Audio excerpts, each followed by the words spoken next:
Let's go. Let's go. We are so fired up tonight as we all together get used to the new LSU football, right? No, because look, we're all LSU football fans. We're all fans of a team that can win national championships. It just determines, or let me put it this way, it just comes down to who actually is that person to lead us back to the promised land. Because obviously, this John Emery Jr. situation is not something that we're all excited about, right? We're so used to the 2019 years and everything just going our way. It just seemed like nothing could go wrong. And since then, everything has gone wrong, right? As we welcome in Jared, Blanche, Big Al, Seth, everybody that has joined in tonight for a fun live stream, right? So sometimes, things just don't go your way. As many of you see, I have a new microphone. This is not my preferred microphone. Let me know if it actually sounds okay. I think that's very important whenever you have to get new equipment. So today, the microphone that I had been using crapped out, right? So I had to get out my old mixing board and then plug something up and then go get a new microphone such as this one for it to work, right? And I had some other media stuff I had to do earlier today where I had to record it all on a phone, right? And it sucked, right? But I tried my best not to make excuses because, look, you guys come to this live stream and you guys want to come hang out. You want to say hi to Josh. You want to say hi to everyone that you've met on this channel. And I'm also very excited because we are so close to hitting 5,000 subscribers. We've worked so hard to get to this number, and it wouldn't have been possible without you. Yes, I'm looking at you right now, wherever you may be watching this, whether you're watching this live or on a replay. I've got to say, the Booger Band finally choked out the other mic. Ironically, it wasn't so much my microphone. It was, in fact, something else, which makes it pretty interesting, right? So this is what happened today. I said, look, I'm not making any excuses. Okay, I might have to miss today's video, but I'm going to be there for the live stream. So I went and made it work. Okay, so let me know if it sounds okay. I think that's very important as we move forward tonight on this live stream. But here's the fascinating thing about that. I was listening to myself and I was like, hold on. Why am I making excuses? I thought for a second that we weren't going to have a live stream tonight. There are no excuses, right? You just still got to go out there and get it done. And this is my issue with John Emery, right? There's always an excuse. Is there not with John Emery? There's always an excuse. There's always something that's just not right. Have you always noticed that with John Emery? And I understand. I am very sympathetic towards his situation as someone who had went through academic troubles at LSU. I did. I also kept working. I made sure that I was eligible to stay in the manship school. I made sure I was eligible to, still graduate in a timely manner. And that's the issue, right? While this situation isn't all that uncommon, how many times have you ever heard of an athlete who the week of the game, academic issues came up, or it wasn't even the week, it was the day of the game. A lot of you were at the game and you figured out that this was some academic issues. And the interesting thing is it's not just John Emery. There's two other players on LSU's team that potentially has academic issues in Sony Fanua and John Trey Kirkland. How different are their academic issues from John Emery? Well, no one's asking about them, right? Because they aren't difference makers, right? I like both of them personally. I think they're great teammates. They always show up. They're always there. But for some reason, they're not academically eligible. So there's layers to this. Obviously, Ed Orgeron is part of the issue here, okay? As we welcome in Billy to the live chat. Obviously, Ed Orgeron's part of the issue here. There's no doubt about it. For there to be 3 different players the day of the UCLA game, to have it announced that 3 different guys allegedly have academic issues, that's one thing. Because I've been on LSU's campus. I knew some of the athletic tutors. They're absolutely amazing. It's really hard to flunk out as an athlete, right? It's really hard. You get the first dibs on classes. You get legit the absolute best tutors on campus. And it's not just tutors. There are paid academic advisors. And then you have compliance directors. So the fact that this wasn't well put together and the LSU staff just has one thing after another. And let's be honest, there are far more serious issues surrounding the LSU program. What's up, Britt? So here's the thing is, yes, it's not just John Emery's fault. It's not really even John Emery's fault to a certain degree, right? He had a lot of hardships. Obviously, his family got hit really hard by the pandemic, really, really hard. But, and this is in humanity, I'm never going to side with the NCAA. They're a corrupt organization. John Emery should be allowed to play, right? But this is just another scenario where when we need John Emery, our running game is struggling. Our running backs couldn't break tackles against UCLA. We needed a spark. When we really needed him, he wasn't there. Okay, the Florida game, TDP gets hurt. This is John Emery's time to step up. He mysteriously disappeared. Wasn't there for the Ole Miss game. Okay, then comes the spring game, right? This last spring game. All our running backs are hurt. Who was the guy carrying the load? It was TDP again. Okay, so what I'll say is it's not out of the ordinary for John Emery to not show up. It would be a little bit different if, let's just say, this was a reliable player who had an academic issue. Okay, so Russell Shepard went through something very similar his final year at LSU. Now, I don't know exactly what the issue was there. I think it was something academic. But the reason why it shocked so many people is that Russell Shepard always shows up. He always showed up. He always played his hardest. He was always a good teammate. But this is a problem with John Emery is that it's always an injury or it's always something. He's getting LASIK. He's getting the – and the problem with that is if you keep making excuses for someone, you start to do a disservice to the other people that did have their classes together, that did have their grades together, that did have their body together. So that's obviously very, very important, right? So, I'll do a video. I was going to do a John Emery video today. I'll save it for tomorrow because an even bigger issue surrounding John Emery is this idea that he was actually going to be good this year. And he very well could have been. There are analytics that back up that he would have broken out this year. Let's just say he never plays it down again for LSU. Well, if he doesn't, this would be such an outlier. This would be such an outlier bust at LSU that, and bust is a strong word. John Emery wasn't necessarily a bust. He just didn't live up to expectations. But if he never plays another down for LSU, it is rare for Louisiana 5-stars to not pan out. It is rare for elite Louisiana running backs to not pan out. But sometimes it happens. Sometimes it just does. And let's be honest, the LSU offense changed when John Emery got to LSU. The issue with that, though, is he ran out of shotgun a lot in high school. This was a very similar offense to what he ran in high school. Yeah, I'm a little upset by John Trey Kirkland. I don't know what's going to happen there, though.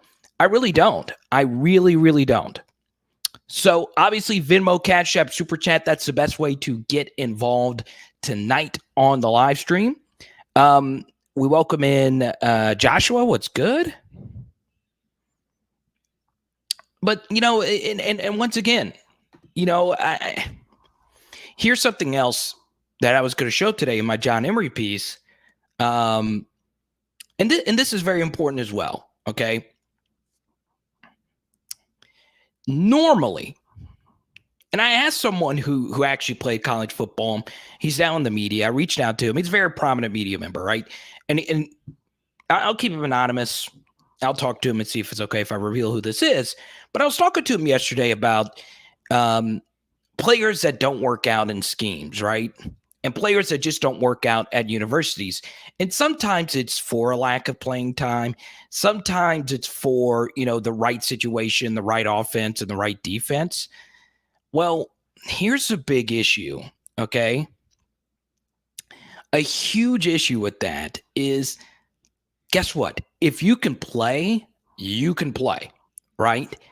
You will differentiate yourself if you can really play, right? Blanche, thank you for the super chat. I appreciate you, my friend. But if you could really play, guess what? You're going to see the field. And Josh, that is my Venmo right there. You always see the field if you can play, right? If you're undeniably good, you're going to play, right? That's why I am very careful with my high school evaluations, okay? In this last class, the only few players I thought that were so undeniably good were Jack Besh, Armani Goodwin, and Mason Smith, okay? I thought Sage Ryan was really good. I was a little worried about his injury history, but I do think Sage Ryan is undeniably good. Those are the guys I found to be so unrealistically good at football just based on their tape, right? And they were going to be so good that I would be shocked if it didn't work out at LSU, all right? And John Emery was a guy that we all universally thought was undeniably good at football, right? And the fact that he is yet to differentiate himself even going into this season, right? It wasn't clear with the coaches. It wasn't clear with the team. It wasn't clear with the media that John Emery was going to be that dude anyway. And that's the question, right? Whenever you're struggling, you're always hoping for something, right? Let's be honest, you start grasping for things. I just don't think, even if John Emery was eligible, that he was going to be a difference maker, okay?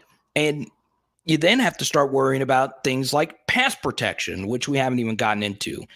We did a full film study on his blown pass protection assignments just a month ago, right? So, look, I think he could have broken out this season. Once again, college backs dominate more than they do so in the NFL. College running backs matter more than in the NFL. And elite recruits, elite five-star recruits, rarely bust. They rarely bust. And John Emery, of the five-star recruits, was a top 15 national player. He is by far the second highest rated running back recruit in the history of LSU football. So, he's let's just say he doesn't play another down. It's not that he is a failure. He's not a failure by any stretch of the imagination, but this idea that he would have been a difference maker this year is far-fetched. You're grasping for straws here. This is not Leonard Fournette going into his third year, or Geis going into his third year, or Devin White going into his third year. It wasn't that level of player. He wasn't even close. Feed Kiner and Goodwin. Feed them, baby. Feed them. Where my Armani Goodwin stands at? That's what I want to know. That's what I want to know. But yes, it is very interesting whenever you look at a situation. It really is. And guess what? I could be wrong on Armani Goodwin. I could be totally wrong. I thought Derek Davis Jr. was going to be great as a true freshman. And we'll see. I think he'll eventually get his opportunity to play more snaps. I really do. But Cam Lewis is going to get his opportunity. So, by the way, we're about to hit 5,000 subscribers. So, tonight, if you buy a booger ban, 1 for 10, 2 for 15, 3 for 20. If you get the 3 for 20 deal on the booger bands, I'm sending you a Terrace Marshall rookie card right here, a playbook rookie for your Terrace Marshall fans. Who remembers this game right here? Who can forget this game last year? What's up with Cordell Thomas? Did you see he got to play? He got to play this last game. He's so deep on the depth chart. It's funny, right? He had the opportunity to be the starter at guard, and he got beat out by 2 3-star freshmen or 2 3-star redshirt freshmen. It could just be that he can't play right now, or he's not developed to where he can play at this point. I like Cordell a lot personally. I like the Mr. Pancake storyline. I like the fact that he was able to get a name for himself on YouTube, which is very hard to do. Trust me. Millions of views. He was a viral sensation. But there's a difference between blowing guys up in camps in tights and actually playing the game of football, right? While at boot camp, a drill instructor told me to take 6 guys and get this task done. When we didn't get it done, I tried to tell him why, but he told me everything I told him was an excuse, not a reason. And that's the thing. You know, I have sympathy for any kid that doesn't work out, okay? It's really hard. College football is really hard. You're going up against athletes that are as good as you for the first time in your life. It's really hard. And the pressures are going to college and going to class and all those different things. It's really, really hard. Don't get it twisted. I almost flunked out of LSU. It's really hard. There's a lot of pressure. But the truth of the matter is, you know, everyone else is doing the right thing. Why? How come everyone else got their grades done? How come everyone else was able to go to class, right? And, you know, when you keep piling up excuses, it's an issue. And here's the thing. When those excuses happen, it still doesn't matter because we don't know if he was able to differentiate himself. Okay? Exactly, Tedrick. It comes down to how do you play, right? How do you play? And, you know, look, John Emery's best game in 2019 was against Vanderbilt. His best game in 2020 was against, finish the sentence. Just wherever you're sitting, just finish the sentence wherever you are. His best game in 2020 was against who? I want him to succeed as well, Cast a Legend. Just knowing how much anxiety can be on an 18-year-old kid that's already super famous. He's the most famous offensive lineman arguably ever coming out of high school. He just is. All the millions of views he racked up was ridiculous, right? He was so big on overtime. He was so big on all these different services and just didn't work out. So it's going to be a stretch if Cordell Thomas ever pans out. I hope he does. Once again, I really hope he does. I just don't know if he's ever going to play at LSU. I would venture off to think that he has a better chance of starting somewhere else and not LSU. And I hope he gets this opportunity to play. Look, there's a lot of offensive linemen that go somewhere else and get drafted. Okay, Donovan Campbell was someone that did this last year. So, you know, so that's the thing, Billy. I sympathize with this, and the NCAA is an unbelievably corrupt organization, right? I totally get that.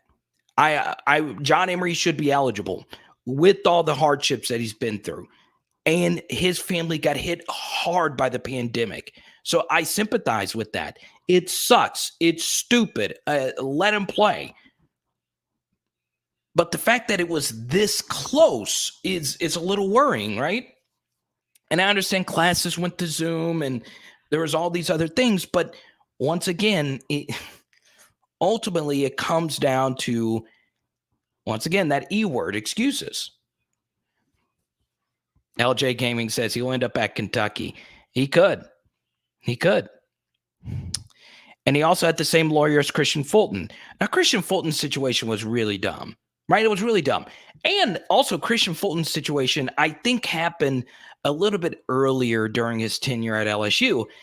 And let's be honest, it actually ended up helping LSU win a national championship.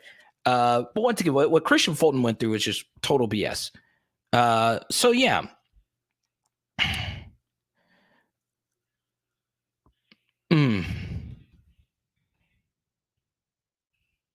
Let's see. Dalton, I love it, man. Cordell Flott for Heisman already. You know, this is the bottom line with Cordell Flott, right? Because there's people like me, right, that talk about Cordell Flott.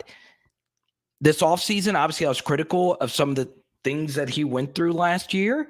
All of you were critical, but I also thought he was a prime candidate for a huge bounce back this year. So through two games, it's been really good.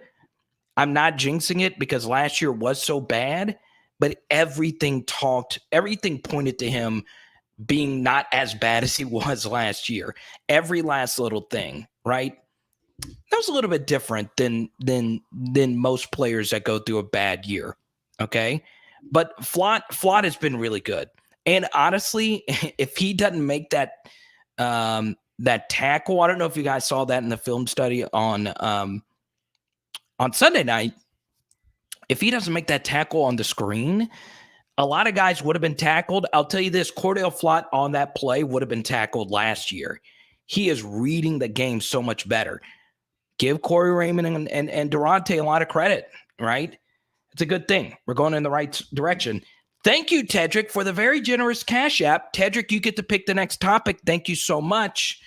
So, Tedrick, going ahead. Thank you so much for always supporting the channel, my guy. I really appreciate you. Carter, had a problem with your Nuss film study yesterday. When Nuss got knocked out of bounds on the throw away, none of the linemen ran to help him up. Not a good look. That's a really good point, Pegasus. They didn't. Now,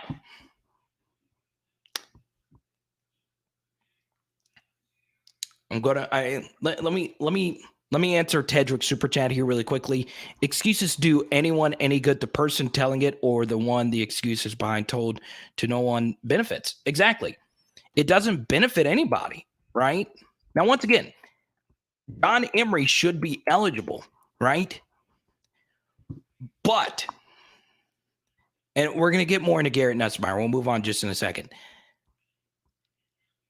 There is something to be said. My dad told me this when I was very young. And this was something I dealt with. So I wanted to be a professional athlete growing up, right? Obviously, I'm not. I'm 5'7". I'm a pudgy 200 something pounds. I'm chunky. I was slow. I actually joked with my soccer coach today about how slow I was. I'm still the slowest starter he ever had. Anyway, the one thing my dad always told me, though, the best thing you could do is be available. Just show up. Take care of your body. Keep your mind right. Do the right thing. And if you just show up for your teammates, it is amazing what it can do for your career. And whatever you do, just showing up, being available, being reliable. When things get tough, are you going to be there, right? And simply put, that has been the exact opposite for John Emery's career. So, at some point, sometimes people just can't show up. You always have that friend that craps out on plans.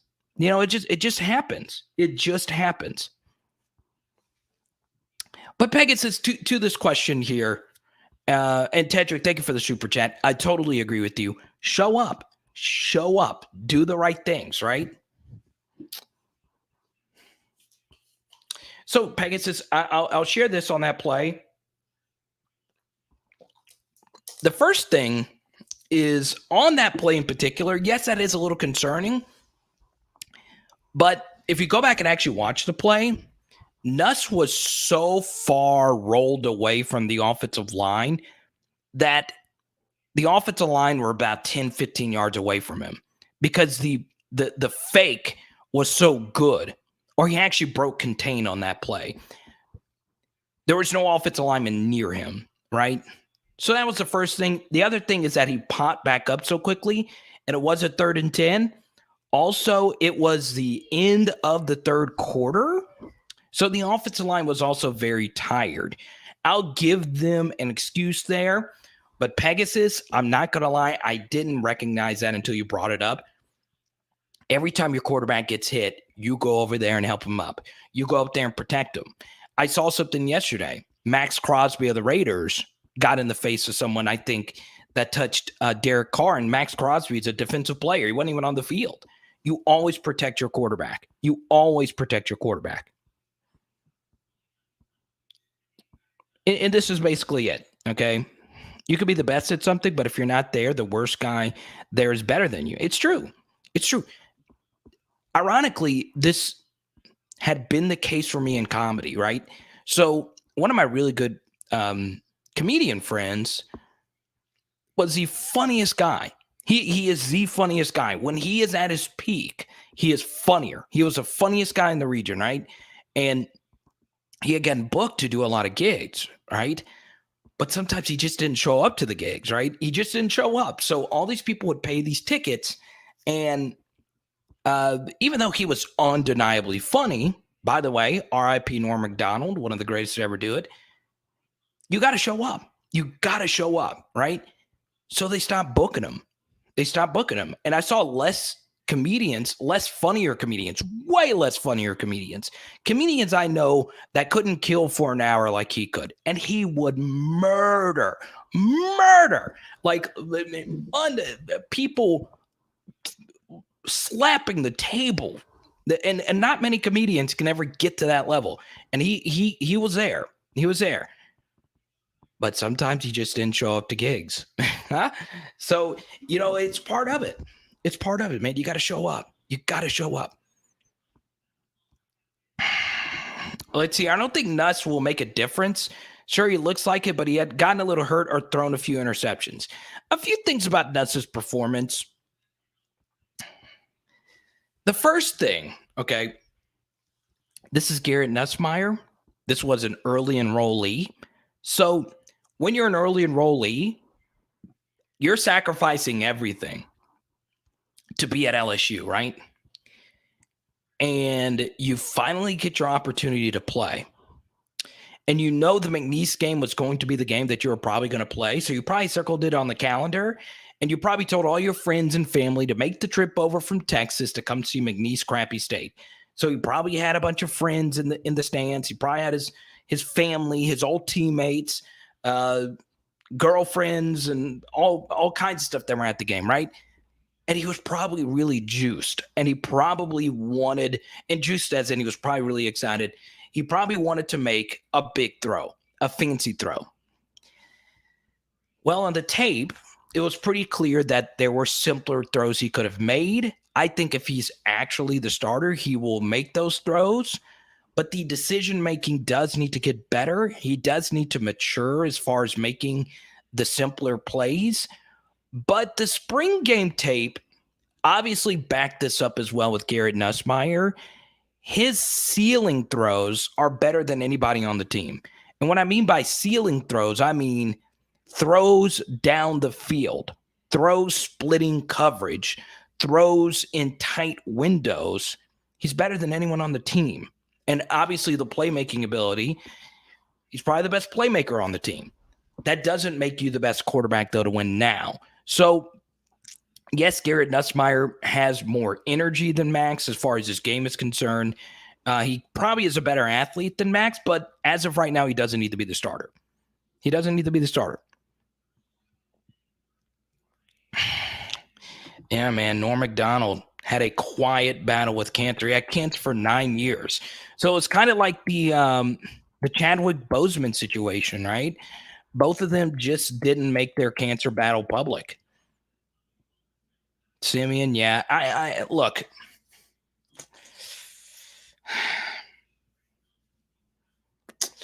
I'm not Scott Woodward. I don't know what buyout situations are right now, but Ed Orgeron is in over his head, and it's just true, right? I understand that it makes some people uncomfortable. Always the fire head coach talk can get very uncomfortable, right? I say let him finish out the year, let him redeem himself. Now, it would be a miracle based on the 2 games that we've seen so far. And I could make a strong case that the McNeese performance was worse than the UCLA performance, right? I can make a really strong case, especially offensively. Man, I would be very concerned.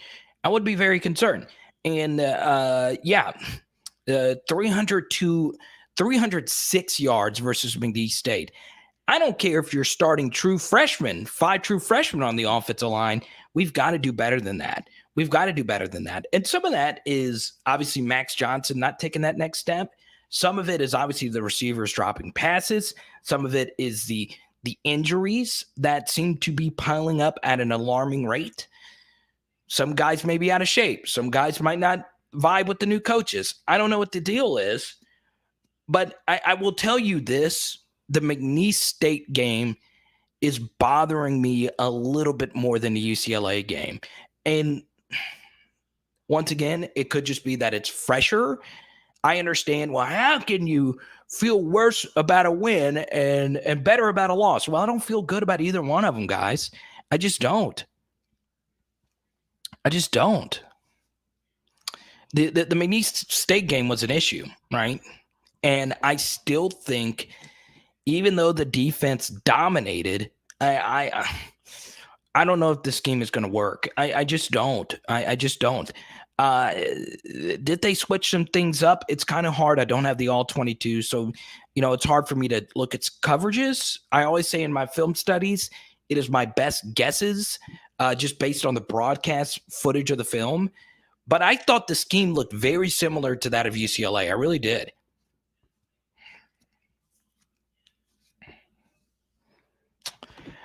ASAP Justice with the MF Doom. I gotta love it, man. Speaking of Norm Macdonald, man, legends passing away too soon, right? And full disclosure, I didn't know much of Doom's music, and I just know that logo is just so epic. It's really cool. If you could choose a coach other than Coach O, who would you want as the head coach of LSU? I'll tell you this, right? I'm getting a lot of messages about Urban Meyer, and so look, I view Urban Meyer on the same level I view Nick Saban. To a certain degree, I do. Obviously, if Urban never left Florida, they would still be winning a lot. If he never left Ohio State, they would still be winning a lot. He won at Bowling Green. He beat a Saban Alabama team with Utah. Brian Johnson was his quarterback, right? And Urban's up there. He is after Saban. He's number 2, but he's as talented as Nick Saban. They're different coaches. One's a defensive coach. One's an offensive coach. I just don't want the baggage that comes along with Urban Meyer, right? I just don't. And I don't care if that is – I know some of you are like, okay, win at all costs. Let's be honest. Urban would win big. Urban would win really big, okay? I just don't know if I'd want him at LSU, right? It's just one of those things. Kind of personal, kind of not. It's just one of those things. He's a Florida coach. I don't like Florida. You guys know how much I dislike Florida. It's just not me. That's just not my thing, right? But once again, I don't like having who's the best coach conversations when we're in the middle of a season, right? Because I do feel it's a disservice to the current team and the current coaches, right? I want to focus on beating Central Michigan. I want to focus on turning this thing around. But obviously, when the John Emery story breaks, when there's a new story, there's going to be something next week, right? There's going to be something new, right? Something that is not going to paint LSU in a good light. Well, we'll see.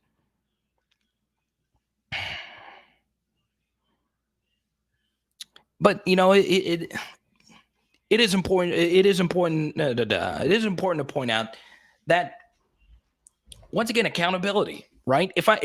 Here's the thing: if I came on this channel and I just started talking about the NBA, I'd want you guys to flame me because you don't come on here for me to hear me talk about the NBA, right? You come here to hear me talk about LSU football.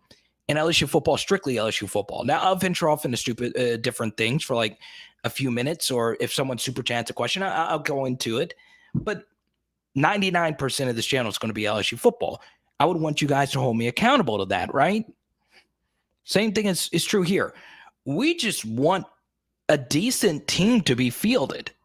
And right now, the UCLA game was a lack of adjustment, winnable game. And the McNeese game was a 306 total yards. 306 in a game where we had 20 sacks. 20 sacks.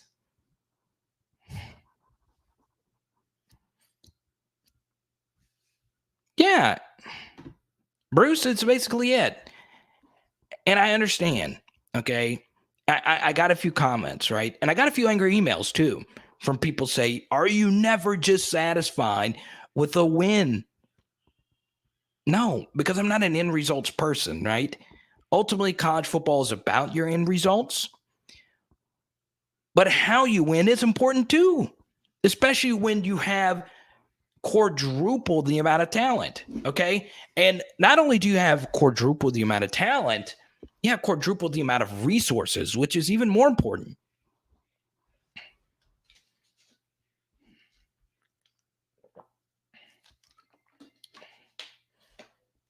But I'm not going to have this whole video. I'm not going to have this whole video be about Coach O's replacement. Not that it's not an important discussion to have. It's just not what I want this channel to be, right? Because there's going to be national YouTube channels that will pick up because LSU is a top 5, top 10 job, right? Right? LSU, the third most draft pick since 2001, only behind Alabama and Ohio State. What is it?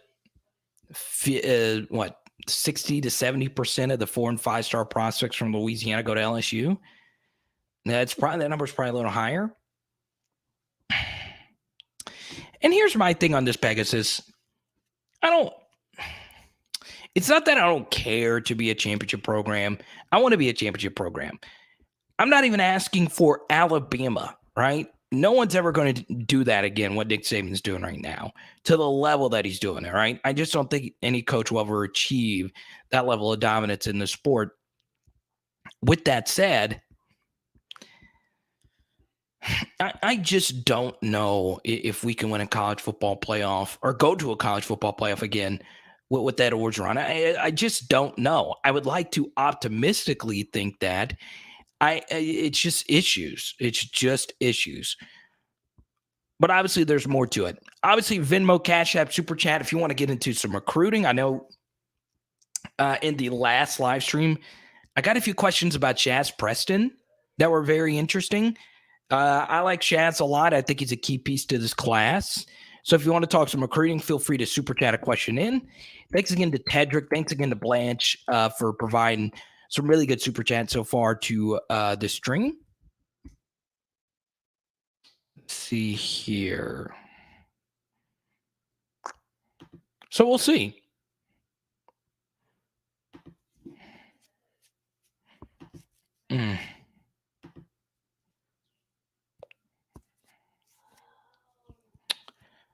Let's see. Yeah, Jesse, I'm like this too, right? I think every single person in here is hoping for a miracle, right?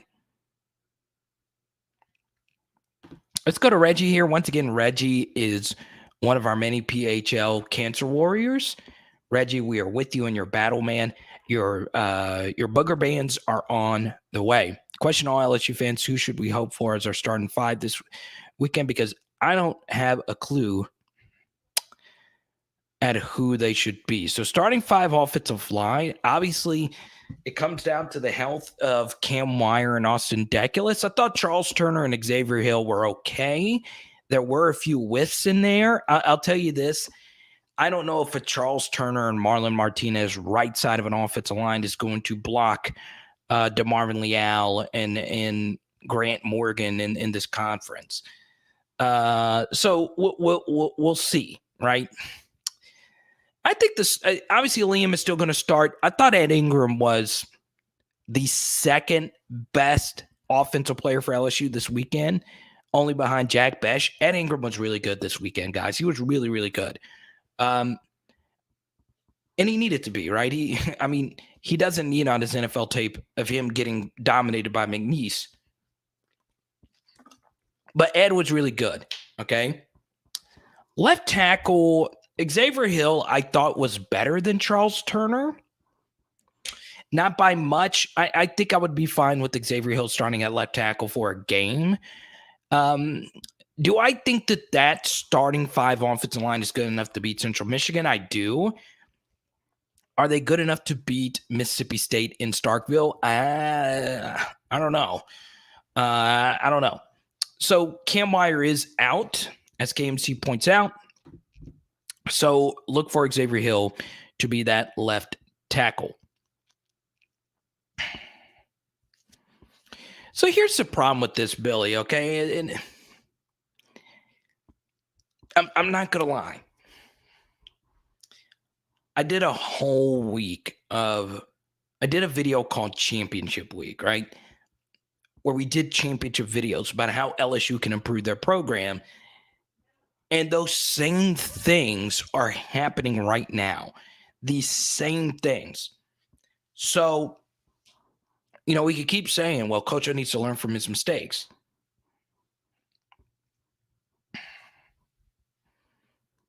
Well,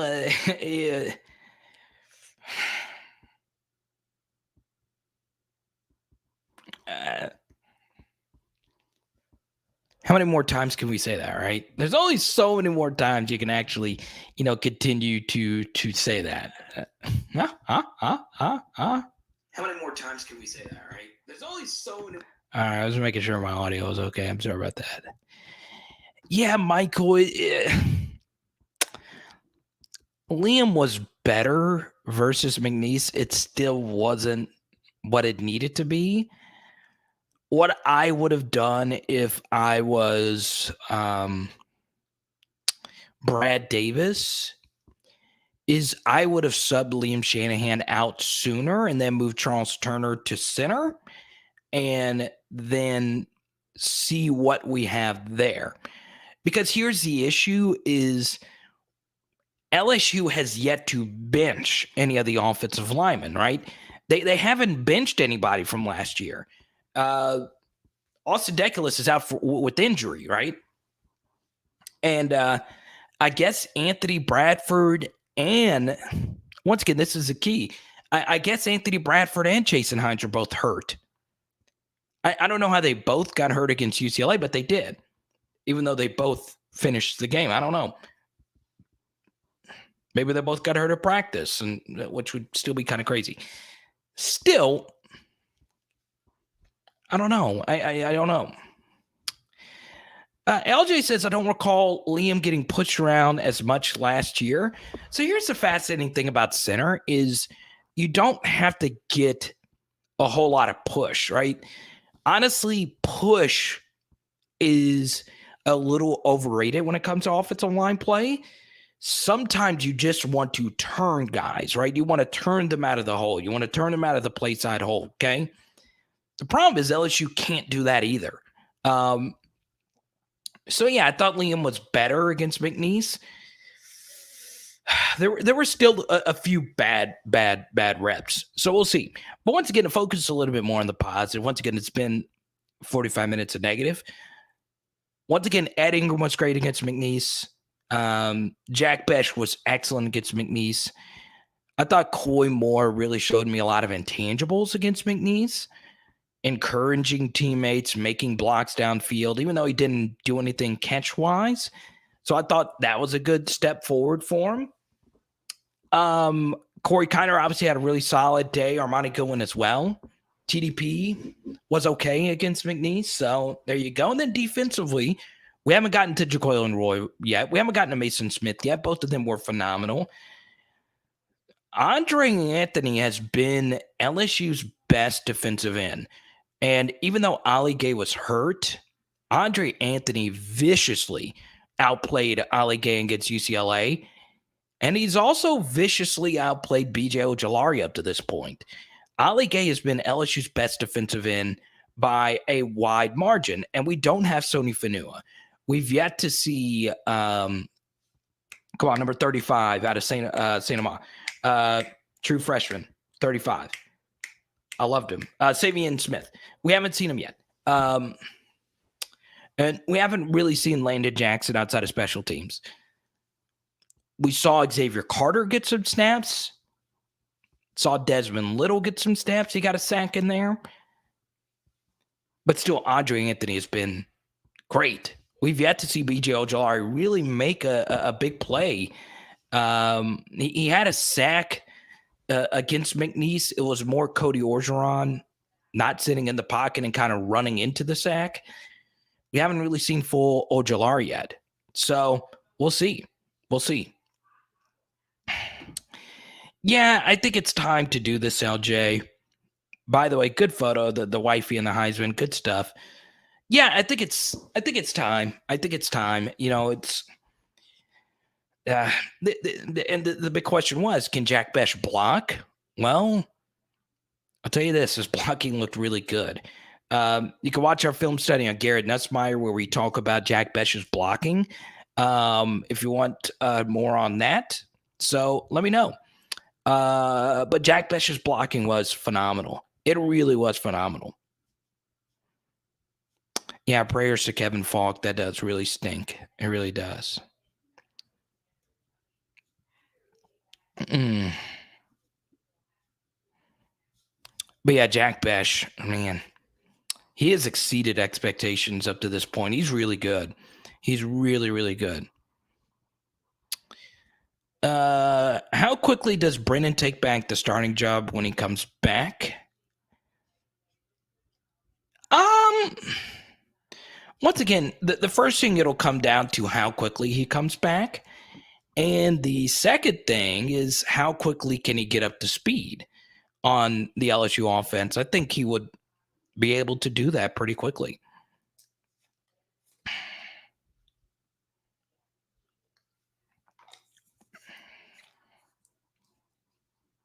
Let me see here.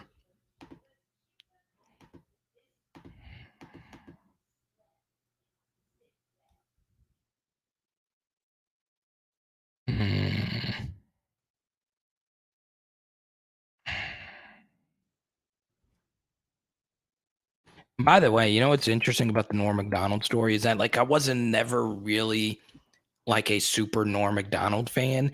I didn't revere him as much as other comedians did. I still understood that he was undeniably great at comedy. Sometimes you just gotta understand greatness, right? So yeah, I view it kind of like how I view Tom Brady. I'm like, God, don't like him at all, but he's undeniably great, right? I go on Twitter and all, my comedian buddies are they're just sharing all kinds of Norm Macdonald clips, like those SB clips. It's wild. I don't think this is true. I think Miles can still play. I still think so. I don't think he's done by I don't think he's done by any stretch of the imagination.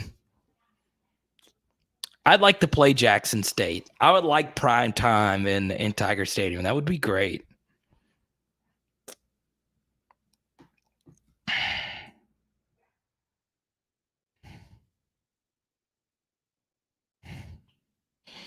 Yeah, DRC. I said it at the time. I think you were actually there for this live chat, right? So when LSU beat Arkansas last year, that was one of the uglier wins you'll ever see. So LSU had 2 weeks of rest to get ready for that game.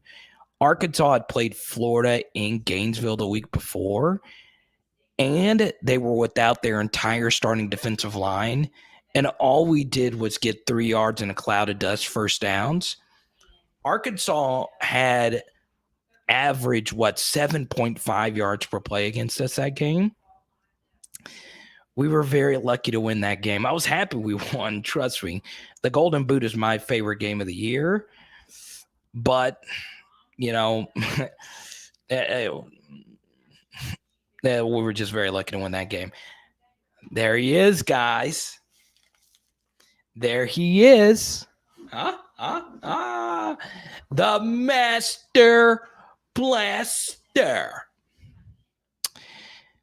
Interesting. I like Eric Bieniemy a lot, but you got to understand, there are so many talented offensive coordinators in the NFL that are waiting for NFL jobs, right? If you're getting interviewed by NFL teams, so Joe Brady's been interviewed by NFL teams, Eric Bieniemy's been interviewed by NFL teams, Byron Leftwich, name the buzzworthy young offensive coordinator.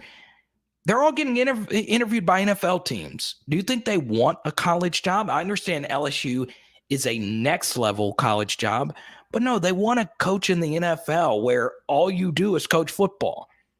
You have a general manager that manages your roster. You have to not recruit. They just want to coach at the NFL level. So, yeah, I think Eric Bieniemy would be open to it. I just don't think that would be the next job. I just don't think so.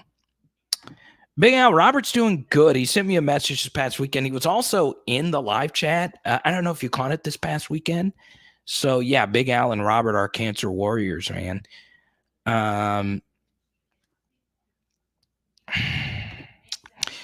I do too. I believe in Bug Strong as well. Hasn't been the smoothest start for him, but once again, I just don't think I just think it's so much easier to be a linebacker in a 3-4 where you're not going to get hit as much in the second level by offensive linemen as you do in a 4-3, right? And Ed Orgeron talked about Mason Smith's run fits. Those do need to get better. But still, run fits overall at LSU just haven't been that great. So, yeah. Let's see. I don't know, DJ. It drives me nuts. It really does. It really, really, really does. I don't know.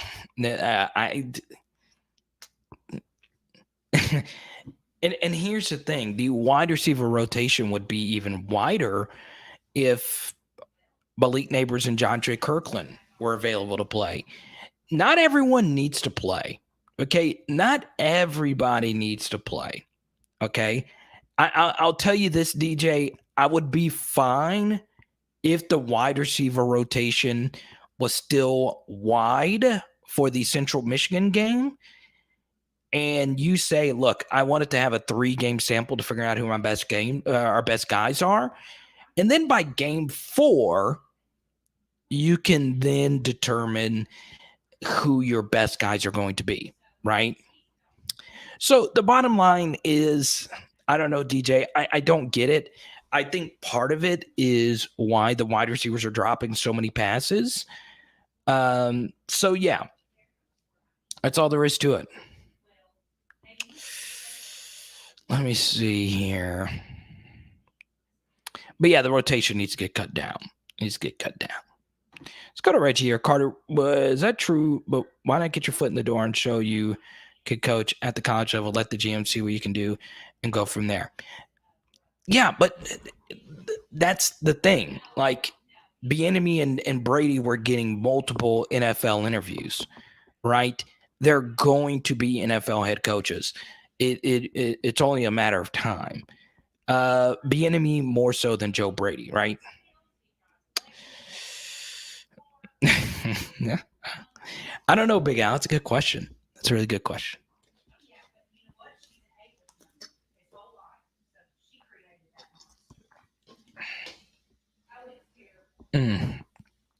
Dennis Allen?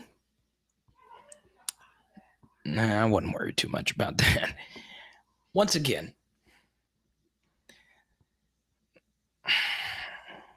in the NFL, you don't have to do all these politicky kind of jobs that a college coach has to do, right? It's more of a strictly football kind of thing. You know, a lot of coaches don't like to recruit. A lot of coaches just don't like to recruit, right? They just don't.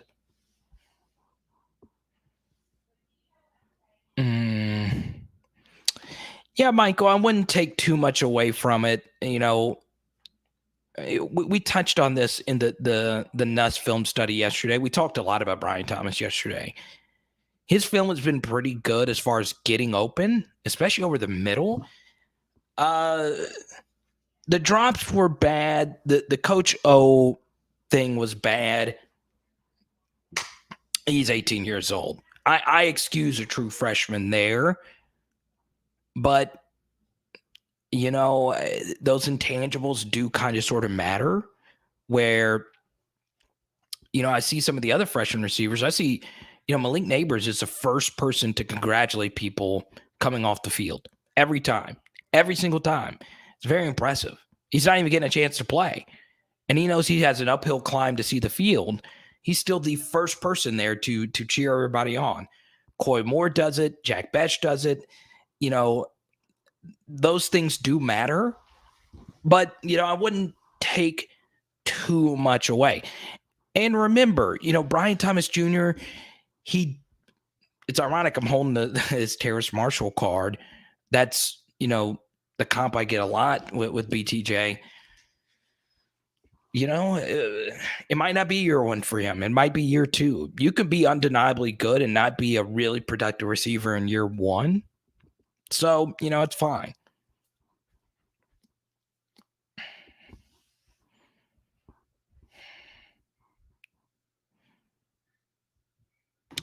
I agree with this. I do. Okay, so if you're just joining us, we spent the first 20 minutes talking about John Emery Jr.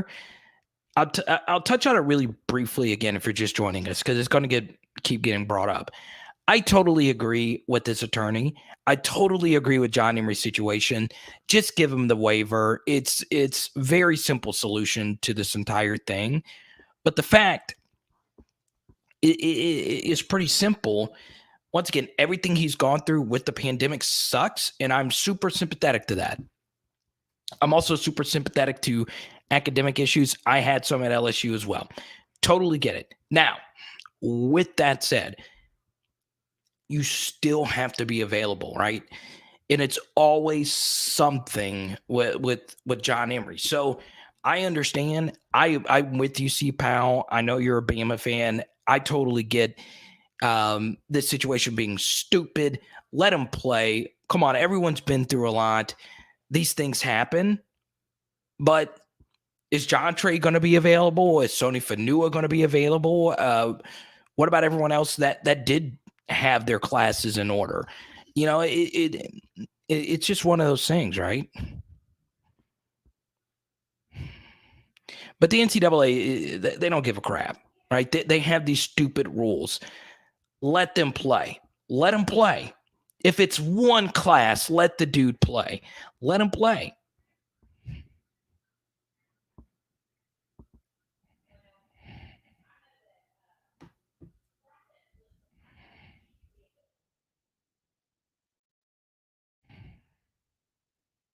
Once again, I'm getting a lot of questions here. We're getting a lot. We're up to 78 viewers. Once again, please hit the like button. It does help with our algorithms and all that. And if you haven't subscribed yet, you could be the 5,000th subscriber. Now, if John Emery was a subscriber to the channel, he would definitely be unsubscribing. But that's why I need you to subscribe. Okay? Also, the best way to get your question to the front is Venmo, Cash App, Super Chat. Helps pay the rent, helps pay for the new stuff I had to get for a new microphone. So it's the best way to get to the front. Right now, I'm just trying to get to as many as I possibly can here. I missed some earlier. Let me see. And by the way, if you do Super Chat, Venmo, Cash App, we go to your topic immediately. Let's see. Miracles are what kept Les Miles here so long. Yes. Oh man, the amount of miracle wins. Okay, 2 Florida miracle wins.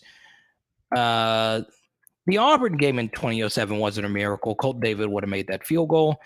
The Tennessee game. Who could forget the Tennessee game right here? Let's see.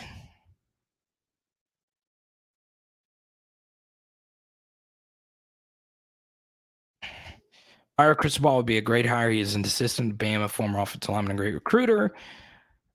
Yeah, but I mean, I don't think Phil Knight lets him go. I think it'd be a battle. Also, not in love with Cristobal as many people. I'm not in love with him as many other people because it is a bit of a red flag that they didn't win more with Justin Herbert, even though they did win a Rose Bowl. The fact that Justin Herbert wasn't the kind of player in college as he was in the NFL was a little weird. Coach Smith, I think the bigger question is what hasn't he done? I'm trying to get to as many of these questions I possibly can. Let's see. Durant says John Emery needs to focus on school. Okay. Yeah, your grades are very important. Good question here. What's Armani Goodwin's status? I think he'll be good to go on Saturday, if I'm not mistaken. So let me see. We need a permanent 3 permanent wide receiver positions to let the 4th wide receiver spot get rotated. Yeah, it just depends. If you're running 10 personnel, I would be fine with that, obviously, with that 4th wide receiver being rotated.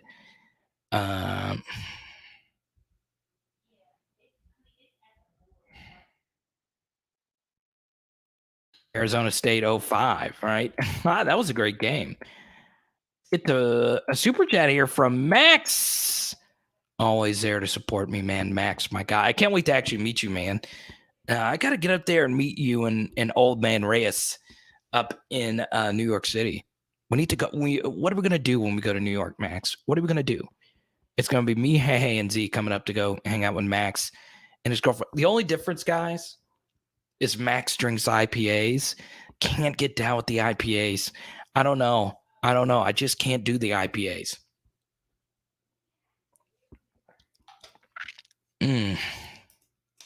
What's good, Carter? How do you feel about Dan Mullen?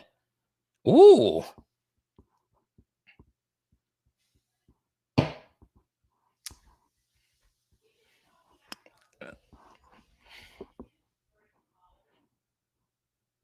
Max, you come in with heat, right? I think Scott Woodward could pull it off, but I think it's a question if he's happy.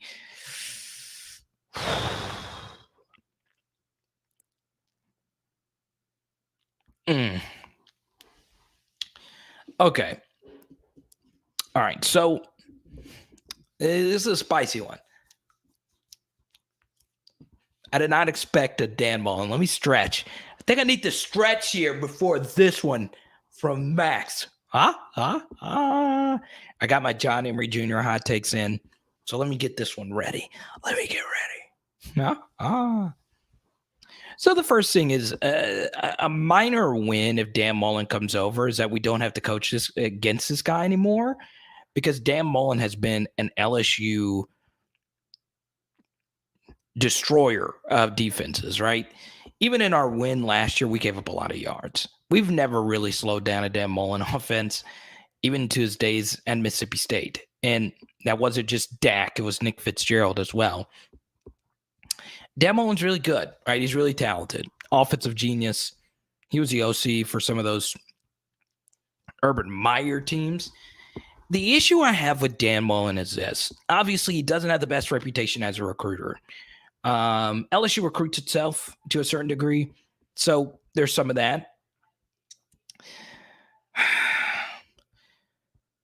I don't know what it is, but Dan Mullen's Florida teams really turned me off last year. They just weren't buttoned up. Somebody tell me this, okay?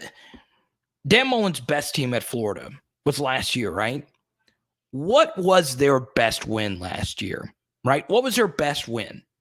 Okay, they lost to an overrated Texas A&M team, right? They hung with Alabama better than anyone else, But this was an Alabama team that played its third consecutive road game in that game. Okay, and it was a neutral site game, but still, it was the third consecutive week that Alabama had to get on a plane and go on a trip in a game that the team knew that they didn't have to win, and they got Florida's best shot, right? Because they sure as heck weren't prepared to play LSU. Then they got blown out by Oklahoma. Okay, they didn't have their guys. Then you lose at Florida, the LSU game, which was very inexcusable, to a roster of 50 people. I just don't think Dan Mullen has button-up teams. I just don't. So that's a concern for me, right? Intangibles can be fixed. Don't get it twisted, okay? I don't know. Something personally rubs me the wrong way about Dan Mullen, right? Once again, it could just be, Max, my bias against the Florida Gators and how much I hate them. Because when I was young, I thought Florida was so cool. I really did. When I was younger, I was like, okay, Florida's got unique colors and the Spurrier offenses, and they were so cool. And the Swamp, let me be honest. When I was at the Swamp at a night game, it was incredible. It's an incredible experience. Got to give him that. Okay. It's just, I wouldn't be on fire about it, but would he go to college football playoffs at LSU? Absolutely. Absolutely. And that's all you want. He's talented enough to get LSU there. I just think no. I just think that there would be better opportunities in that, right? But last year was their team, right? Last year was it. And they had a lot of talent on defense. They just couldn't put it together. And that would be the thing. Can he hire a good defensive coach to coach alongside him, right? Because I think if you hire Dan Mullen, the one thing we don't, number one, obviously Dan Mullen would have to choose to make this move. How much better of a job is LSU than Florida? I think most people would tell you it's a better job. But is it leaps and bounds better? Would it be Matt Campbell leaving Iowa State to go to LSU? No, it wouldn't be that. It wouldn't be Luke Fickell leaving Cincinnati to go to LSU. It wouldn't be that.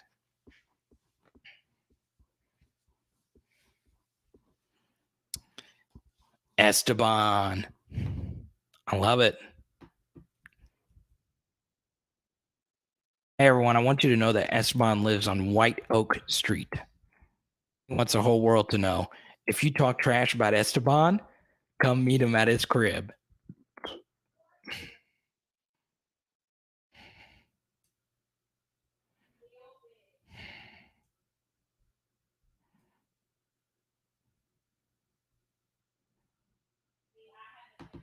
And yeah, Billy, they played really well in that game, right?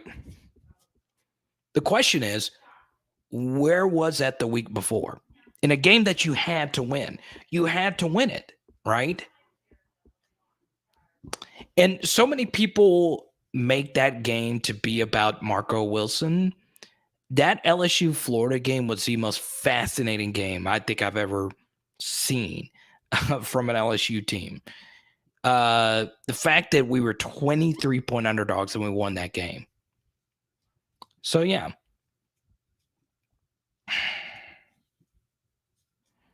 I'm shocked none of you have said Lane Kiffin. I'm really shocked. I'm also shocked that 2 weeks into the season, we're having this conversation. Let me see.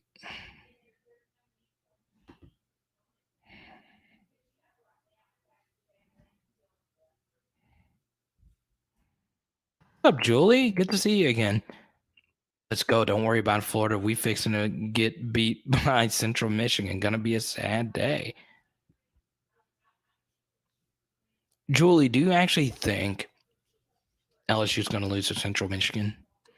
Once again, we are getting more viewers in here. Best way to get your question to the front is by super chatting. So let's see here.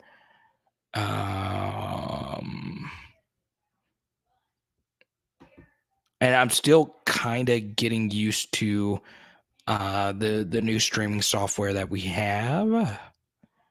let's see here.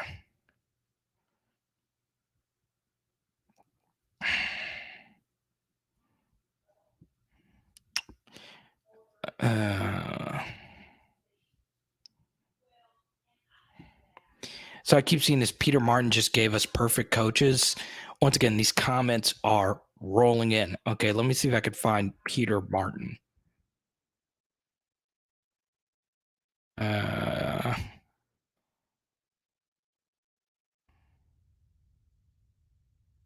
See, once again, special shout out to Tedrick for the catch up earlier. Let me get to this question here. Cass has been bringing some good comments tonight. To me, tempo and play calling should have already been done since training camp. Feel like coach is more of a motivator than coach. We act an actual coach at head coach since Saban left. It is very interesting, Cass, the legend, that we're in this position for the second straight head coach. Ed Orgeron might be fired for a lack of actual coaching ability. Isn't that strange? That was why Les Miles was fired, and both of them won national championships and won big-time bowl games. Heck, one of them reached a national championship game and they lost. 3 national championship games between the two of them. Okay? So it's wild, right? It's wild. It goes to show you how much talent LSU produces. Also, something else is how much hidden talent LSU has put out. And what I mean by hidden talent, if you go look at these national championship teams, they had a bunch of 3 stars that were big reasons why they won championships.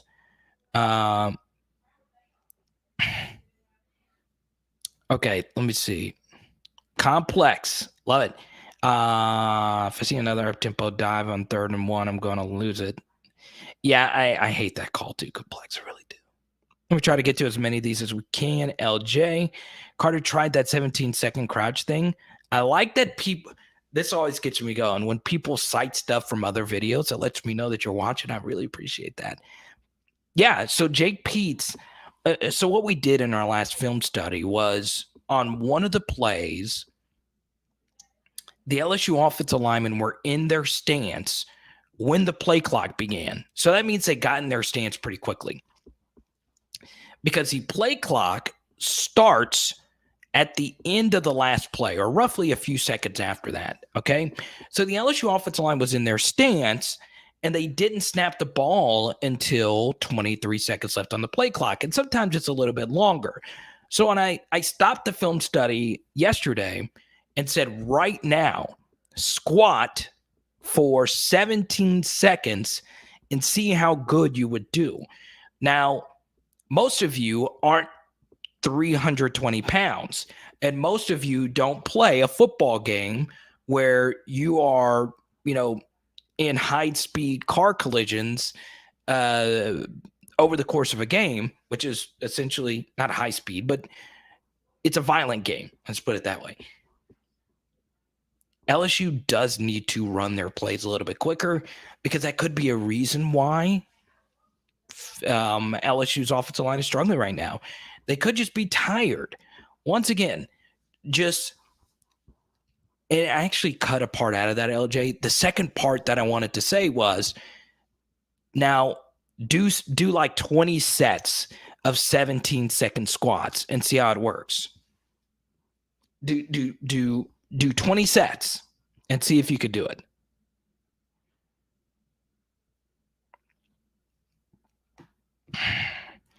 Tyler, is this your first time to the channel? If not, if it is, welcome. I always treat first timers with a bunch of respect, man. Do you think the lack of offense against McNeese State was due to an intentional emphasis on the run, intentionally calling run plays and passing situations to work on runs? I think that could have had some, role of that, Tyler. I would need to go look at the play sheet again. And by play sheet, I mean the play-by-play. I don't have actual play sheets. I wish I did.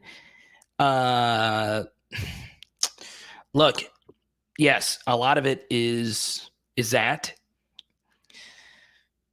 I also just think Max missed some throws, and he's just not playing well right now. Thus, the 45 QBR against McNeese State. So, yeah, that's obviously very important. Dwayne, welcome, my man. Keaton, dadgum, dude, you're jacked, man. See what we can do. Keaton doesn't have any issues with 20-second squats. Yep, Coach O is a great recruiter, but y'all want him to be fired. Keaton, you know I love you, man, but a little memo here. There is more to coaching than recruiting, right? And also, it's not just recruiting, it's developing your players and putting them in positions to make plays, right? I just don't think Jacoby Stevens just completely forgot how to play football from 2019 to 2020, but it seemed like that's what happened. So, yeah, that's a big thing. Delton, what's good? And I got to go a little quicker here. Once again, best way to get it in. Cash App, all that stuff. They need to run warp speed offense again because it's too much subbing to do it this year. Yeah, I think the subbing is an issue. I also think the offensive line is this is how I felt. Okay. Have you noticed Jimbo Fisher has gotten all these huge extensions and all this money, and his offenses are never really that good? His offense wasn't great last year. They were okay. They found a way to get things done. But Kellen Mond was never just this unbelievable quarterback. Texas A&M's offenses have never been great, right? Outside of Manziel and Mike Evans, and let's be honest, which offense wouldn't be great without Manziel and Mike Evans? One of the best quarterback wide receiver duos we'll ever see in the SEC. You know, these are offenses that couldn't run with Kyler Murray, that couldn't run with Kyle Allen, they couldn't.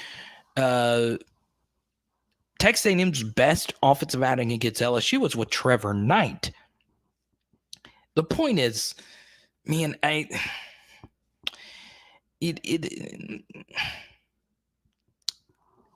Jimbo Fisher does this thing that Jake Peetz is doing right now, which is calling so many different plays and checks at the line of scrimmages where it causes your quarterback to overthink. Because what happens is if you give a quarterback a play call, they'll think, okay, we got to have the absolute perfect play, and I need to make the absolute perfect read on this. I mean, I'm not sure if that works. I just don't think it works long term. Obviously, LSU in 2019 had a few plays where they would check at the line of scrimmage, but I don't remember it being too bad to where it is right now. So, it's crazy, right? Reed, good to see you, man.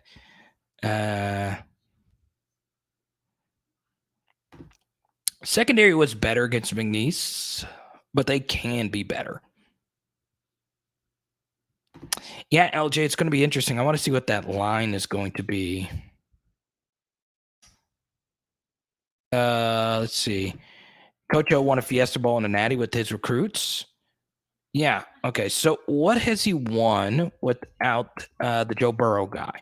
I think that's a good question as well. And I understand it's a what have you done for me lately kind of business, but tell me one area of LSU football right now that you feel is going really good. Okay. One area where you feel LSU is just absolutely killing it. And if you say recruiting, obviously that is very important, and LSU has killed in recruiting. But and once again, I'm forced to move my schedule back this week because I couldn't do a video today. I have an issue with people saying Coach O is a great recruiter. There's a few things about that I think are very interesting, right? And this is it. Kicking game, right? Which Ed Orgeron has nothing to do with, okay? Greg McMahon is the guy who does everything with kicking. That is his job. Ed Orgeron has nothing to do with the kicking. Okay?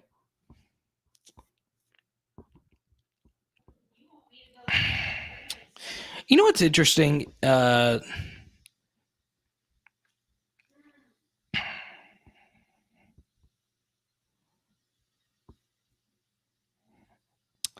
tell me this, Billy. Is a wide receiver group playing well right now? They were great last season. They were phenomenal last season, honestly. The year before, they were first class as well. So you give Mickey Joseph a lot of credit. Once again, I would still shrink the wide receiver. Okay. Yeah. And Keaton, I'm glad you bring this up. He did. And trust me, Ed Orgeron has made some good coaching hires, but has he made more good coaching hires or has he made more bad coaching hires? Let me ask you that.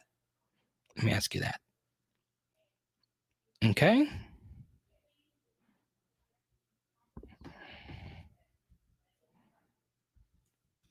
Some of this is this, KMC. Max isn't playing as well as we thought he would be at this point. I think Max would tell you that as well. I think there is room for improvement. I do. I think Max will play better.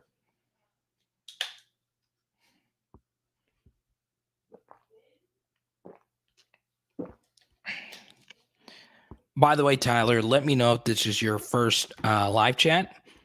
Who gets the bulk of the carries Saturday? It's a good question. I would like to see Goodwin get more touches if he's healthy. Once again, I've been an Armani Goodwin guy from day one. I've always thought he was slightly better than Kiner, but not by much. I think Corey Kiner's really good as well. Let's see. And I agree with you here, Keaton. Let Orgeron finish out the year. Let him finish out the year. Orgeron made two good hires for his coordinators. Yeah, I think it's a little too early to talk about Durante and Jake as far as these hires are concerned. So we'll see. We'll see. I want to see Z, baby? Are we allowed? Yeah, come on in. Everybody's really fired up. I want to say hi to Z, baby. She doesn't have the usual microphone. No, right. Did she get you? Yep, it's okay. Did she get you good? She bites, guys. She's been biting a lot lately. Oh, Tyler, welcome to the chat. Tyler's like, oh, wait, what is this? Huh? Everyone say hi to the Z. Am I nose bleeding? Is your nose bleeding? Look at it. Roger with the generous Venmo. Thank you so much, man. Roger wants to talk about pace of play. So let me Big Al. answer this.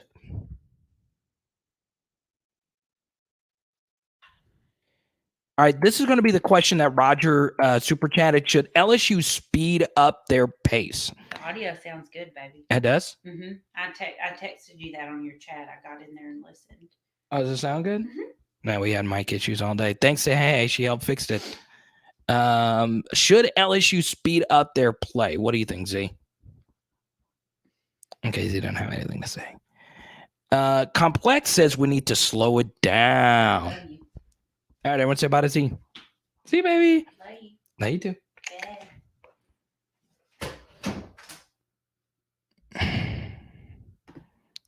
So yeah, we'll see.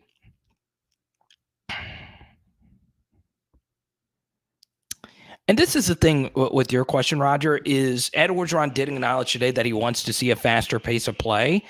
And this is the issue when you hire a guy who's used to being an assistant, but not an actual play caller. It's so different when you're actually between those headsets. That's what I always say. Like, I don't have the answers to any of these issues. But, you know, some of it is structural, right?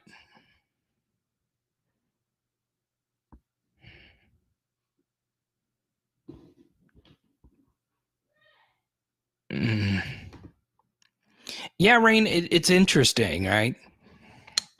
Appreciate that. Let me finish up Roger's super chat here. I do think they should play a little faster. I honestly do. And T-Bob would know way better about this than I would, obviously. It sucks so being in your stance a long time. And it's a little bit different for offensive linemen than defensive linemen because defensive linemen can stem out of their stance. As an offensive lineman, you can't flinch. You can't really move, right?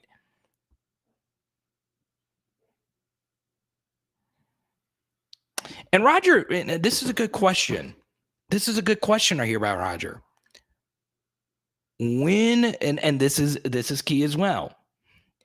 You can't play as fast when you're rotating so many wide receivers, right? You just can't, right? You just can't do it. Let's go to Max. Let me finish up Roger's thing here. It feels like it's easier to slow it down than to speed it up, and they're moving like turtles right now. Exactly. Also, you got to bring this up as well. Maybe Jake Peetz thinks the offensive lineman's issues will not be as bad if you slow it down, right? But one could argue the opposite. It would be better for the offensive line to speed up because the defensive line can't rotate. But when you rotate guys in and out, you have to allow the defense to substitute as well. And then when you bring in new wide receivers every new play, guess what? They have to be on the same page and they have to get up to game speed. Let's go to Max again. I can't wait till we meet up in New York, man. Yes, because speeding the game up will slow down the defensive adjustments down for the other team. A lot of times at college, when you're fast-paced, the D gets confused. I agree. Get a couple of cheap touchdowns here and there with that. But yeah, I think that's part of it. As Roger says here, you can't wear the defense out like we've been doing. Exactly.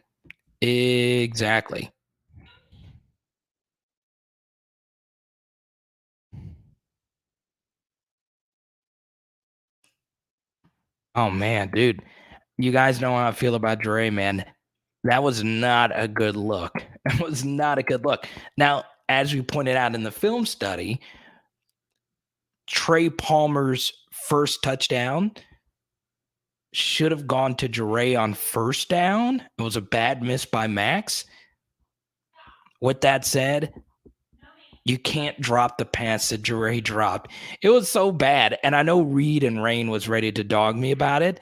And look, I said it the night of Saturday. I said it on the halftime live stream. I said it in the post game. Dre is making me eat my words, right? I hope he plays better. I still think he's really good, and he's still, getting down the field and getting open. He just needs the ball to be delivered, right? And he just has to catch it as well. But yeah, I do agree with Max and Roger here. I would like to see a faster pace just to see how it goes, because we're not playing too fast right now. But Jure is that guy. I'm still going to stand by it. I'm still standing by Jure Jenkins, man. Come on, Jure. Don't hang me out to dry. And look, if he doesn't ball out, I'll admit I was wrong, right? I was wrong. But I'll also say this, and Ray knows this as well.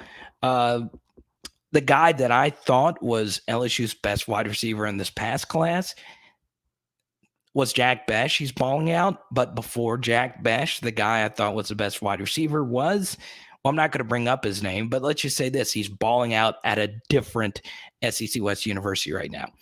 His offense will play better. They don't repeat. Oh, my God, Jared. You super chat a dad joke. You super chat a dad joke just to get Big Al fired up. Big Al is like, I am the dad joke master here on PHL.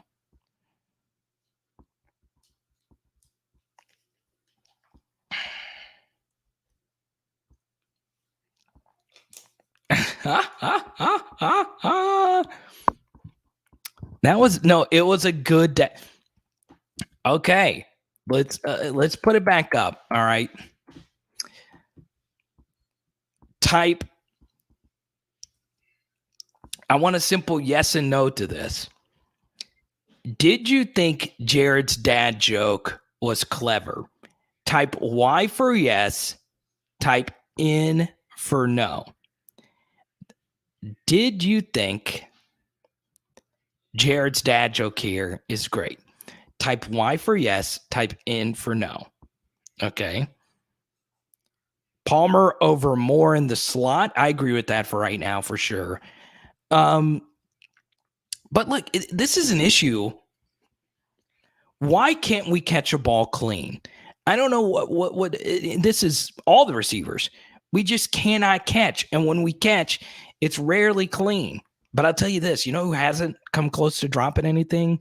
Jack freaking Besh. Jack freaking Besh.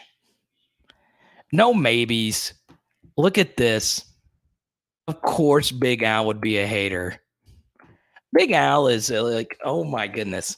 Big Al feels so bad, Jared. You can't put Big Al like this, Jared.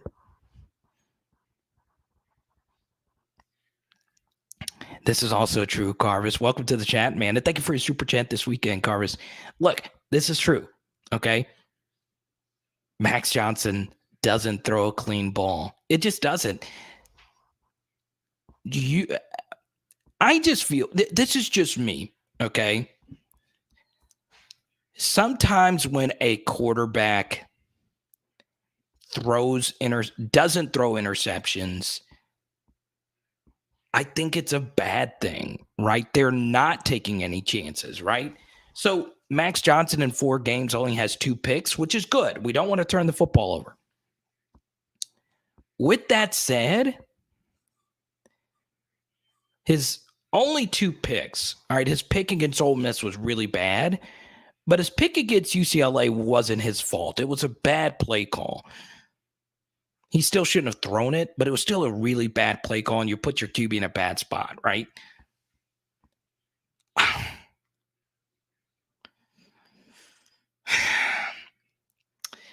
Carver, sometimes I just don't think Max plays with confidence. I just feel, and this is just me, I feel as if Max just needs to be told, go out there and rip it. Rip it. Don't be conservative. If there is ever an opportunity to where you can make mistakes and the team still find a way to win, it's against McNeese State. But I feel like he doesn't just rip it. Just sit in the pocket and rip it. Rip it. Some of it feels like and this is just me. Some of it feels like he plays as if he doesn't want to lose his team the game. Okay? And I get it. I get that. Sit in the pocket and just fling that thing. Fling it.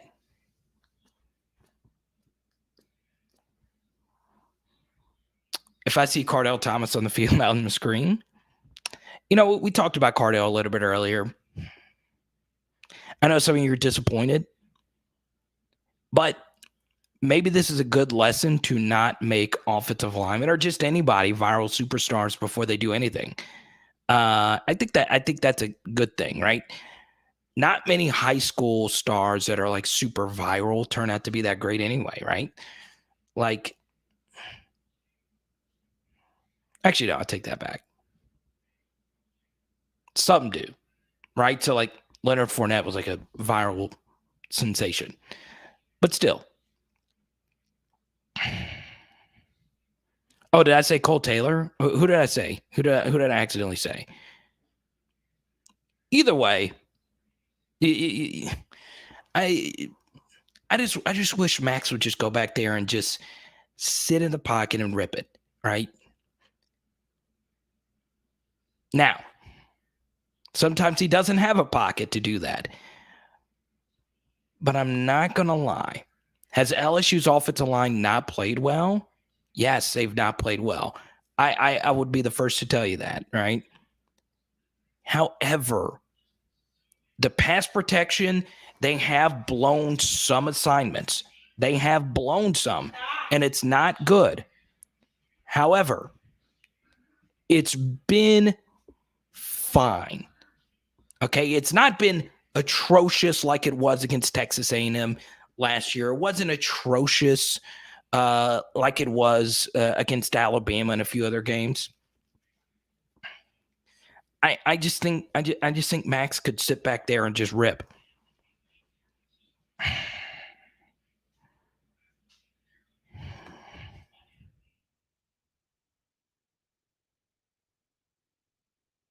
I think this is part of it, Billy. Perfect.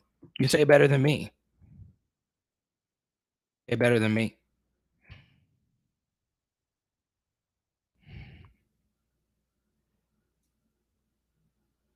All right, everyone, welcome RCO back.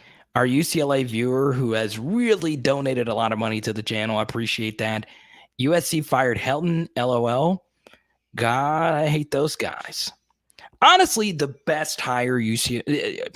If you guys want me to be completely honest, okay, this would be the best course of action for USC right now. Buy out Ed Orgeron's contract and hire him right now. Bring Coach O. Fight on. I didn't think that would be the best move. They hired one of LSU's best recruiting assistants. Go on ahead and hire Coach O. I know a lot of you would be very disappointed if Coach O left LSU right now. I know a lot of you would be very disappointed. But if you're a USC fan, USC, I said UFC. If you're a USC fan, look, go right on ahead. Go right on ahead. We will gladly. I know a lot of you would cry right now. What's up, Black Goatee and his wife D? I love it. What's up, guys? Yeah, Max is staring down his first read a lot. And then being anxious in the pocket at the first read is not there. Yeah, Black Goatee, and it's interesting. So we're talking about the Jare Jenkins miss from our film study earlier this week. He actually read that Jare was open. He just panicked. He just couldn't. He went first read to Cole Taylor. The safety was driving down, and then he saw Jare Jenkins open over the middle. The pocket was collapsing just a little bit, and he wouldn't just throw it. Just throw it. Just throw that ball, baby. So yeah, Black OT, I agree with you. I think Max can still do it, right? Once again, he is still just in year 2 of his development, right?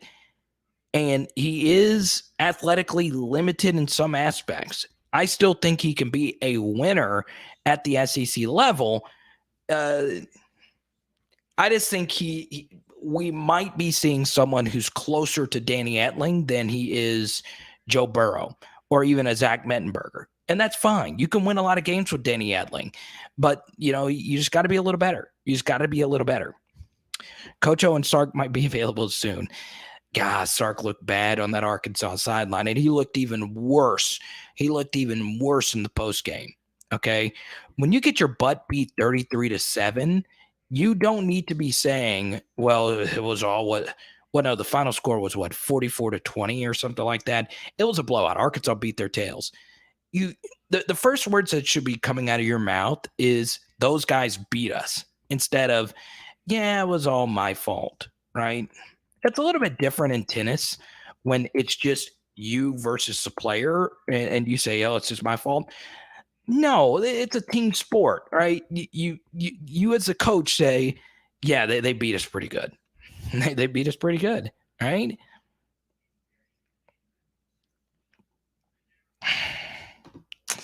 That's basically it, Jared. That's basically it. That's how I feel too. You can like Ed Orgeron. You can like him personally, right? But understand, right? In many ways, you employ him. Okay, I understand he is the LSU football head coach, and he is the LSU football head coach. But LSU football is what it is because of you. I'm looking at you right now.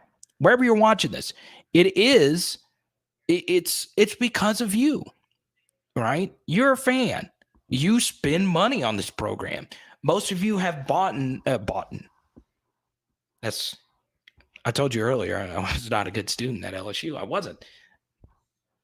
You have bought LSU gear. You have bought an LSU ticket. You've probably parked your car in an LSU parking spot before, whatever.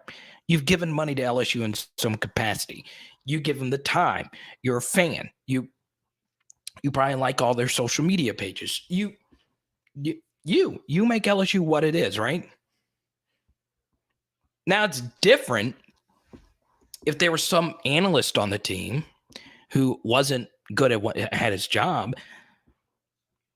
Let's just say that's the case. They have a major impact on the program, but you can work around that.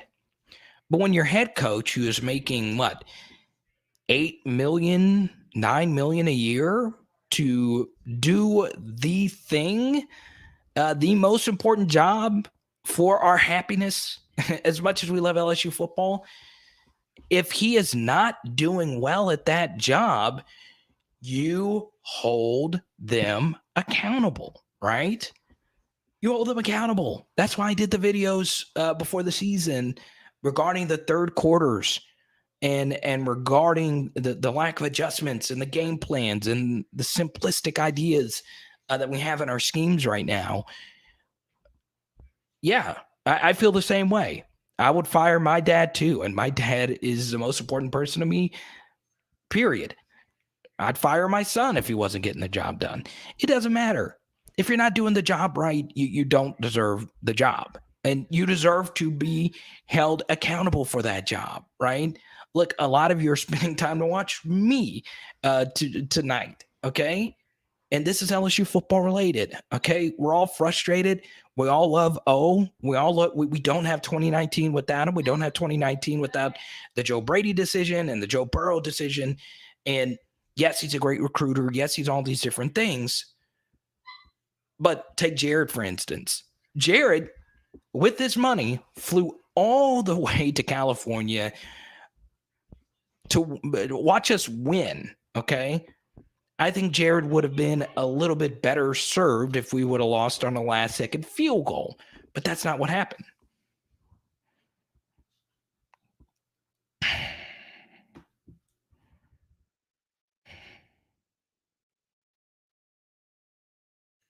Esteban said Pluckers. Pluckers is really good. Serious question. What's the best restaurants in New Orleans and Baton Rouge? I'm coming in from out of town. In Baton Rouge, yeah, obviously, if you want seafood, Phil's Oyster House is just amazing. But honestly, all the oyster houses in Baton Rouge have gotten so good. They really have. Like, Phil's is great. Acme's great. I like Phil's the best because of their buffalo oysters. I heard that Jolie Pearl, what is that, Southern Pearl or something like that? I don't know what the name of it. I know Jimmy Ott does a show from there. I heard they're incredible. I heard they're nothing short of incredible. But yeah, I just think Baton Rouge's food has gotten even better since I've moved from there. I honestly think it's just better. I do. And it could just be that, when I return home, I'm in a good mood. But, yeah. Phil's is godly. Phil's. The other headphones are that actually work, baby? No. Is that them under the booger bands? Yeah. Can I have them? Yeah. On my iPad? They said the best. They said the best restaurant in Baton Rouge. Put those in my purse. Are you done with them? What's the best restaurant? Phil's. That's what she always says. Phil's all the time. Somebody's being real bad. Somebody's being bad. Phil's Oyster House.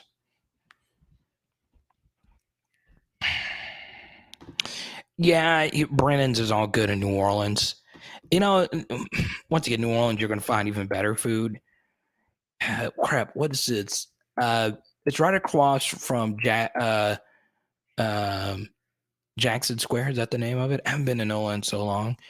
What's the name of that place? It's so underrated, and you're for sure going to get a table. Obviously, Denny's in New Orleans is legendary. Is Baton Rouge's food better than Lafayette? Yeah, Mike Anderson's is pretty solid. Chimes is really great too. Black and Alligator Po' Boys all day. That's good. I don't think it's on the menu there. I think if you ask for it though, Black and Alligator Po' Boys are amazing from Chimes.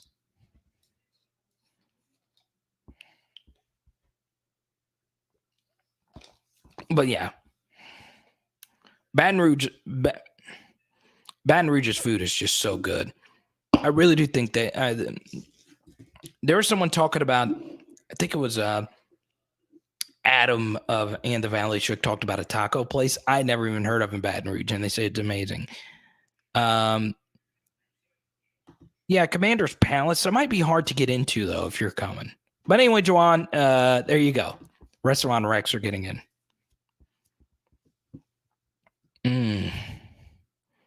Duvix. I'm not gonna lie. Okay. I really had the most uncomfortable experience at Duvix. It wasn't from any of the staff at Duvix. I used to live in that around that area. A patron of Duvix. Honestly, one thing in Duvix is actually a nice little dive bar. But yeah, somebody in Duvix just walked up to me and said, hey, shouldn't you be playing basketball somewhere? I don't know why. It was clearly like some form of a racist comment. It was so strange. And I was like, what? And they're like, yeah, shouldn't you just be going somewhere and playing basketball right now? And I was like, no. And my girlfriend was right there and she was ready to fight whoever that was. I was like, really? But anyway, it wasn't anyone that worked for Duvix. It was just some lady walked up to me and said, go play basketball somewhere. Yeah, I've never been to Commanders. I haven't. I need to though.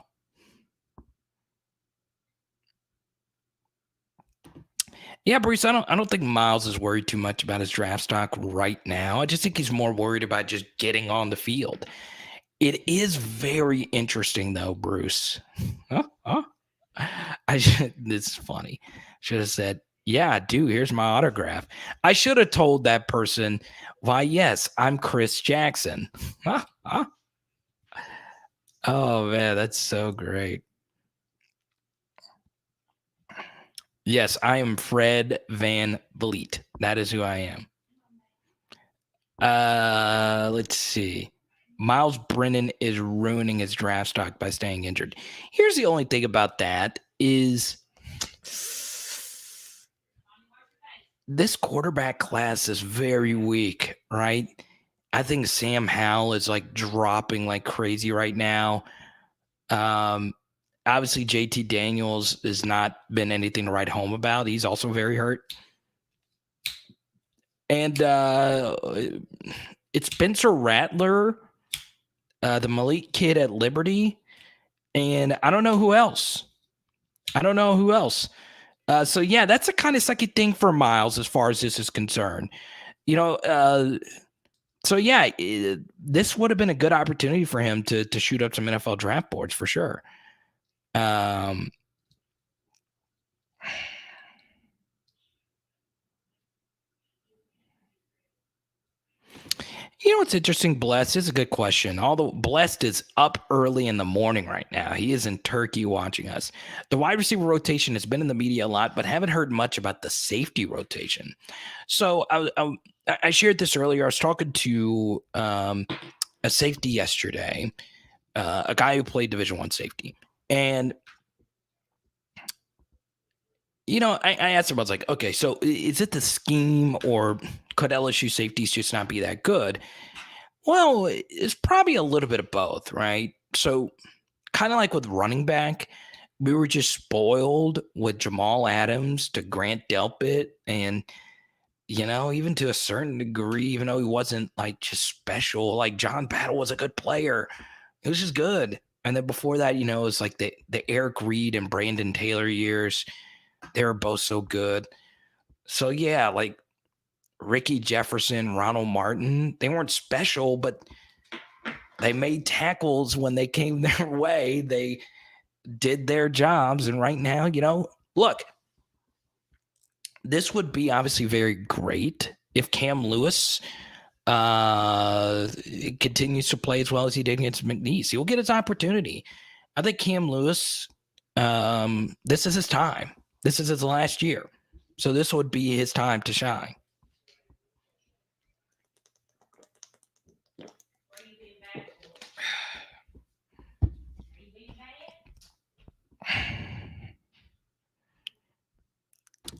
Yeah, it's been a rough first couple of games read for Major Burns. McNeese game was not that much better, but it was better. Yeah, I just don't. I don't know. I just don't know. Let me see. So yeah, I'm cheering for Major Burns. Obviously, he's been through a lot personally, a lot. So I wish him nothing but the best, especially coming back to LSU.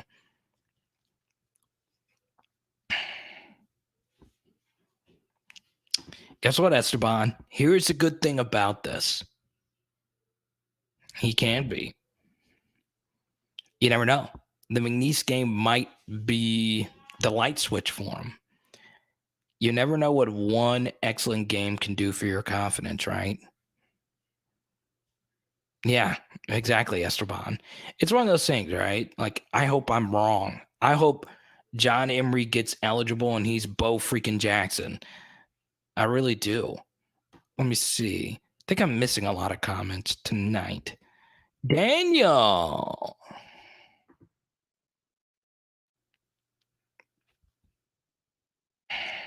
What's going on, Daniel? Welcome.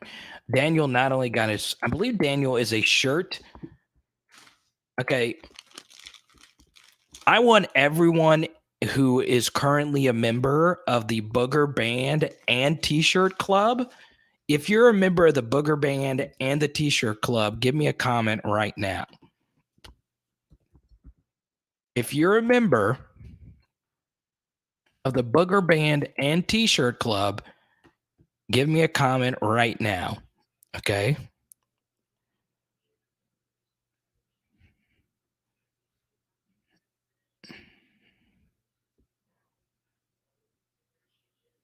There we go. Esteban is a member of both. If you want a PHL shirt, go right on ahead and get you yours. Well, actually, no, Esteban, I still have yet to get your shirt. Once again, I am going to eventually switch merch companies. But Esteban wants a shirt with my autograph on it. I have the worst handwriting. Some of you know this already. I have horrible handwriting. Okay. And or. Okay. I will go ahead and say it. And or. Because Big Al is a Booger Band member. Blessed has got his shirt, man. I love it, man. Repping it in Turkey. Bless sends me like the craziest photos from Turkey. It's like so freaking beautiful over there. I got to come visit you, man. Is Jay Ward back? I hope so. But if Cam Lewis balls out, we'll see. I will, Esteban. The funny thing is, I don't own any of the shirts. I only have mine, which is in there.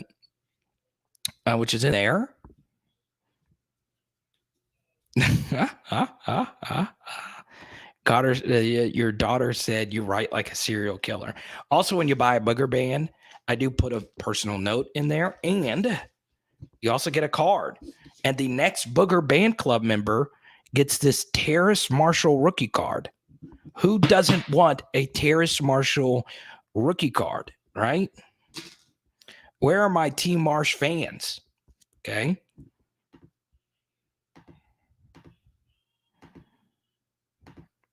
Okay. Here. This is the shirt right here. Who doesn't want this piece of genius? Look at that. There you go. Let's go in big print. All you got to do is go right there. I lost a bunch of viewers, though. That's okay.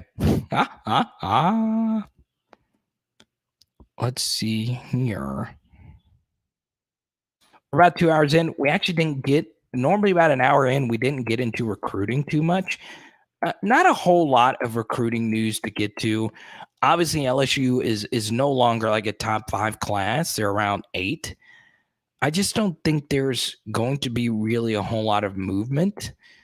But Terrence Welch looks pretty locked in. Jake Johnson, Will Campbell, Walker Howard.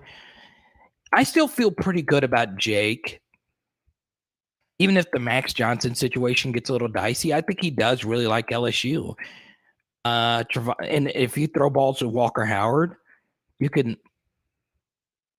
I could see why you would still want to come to LSU.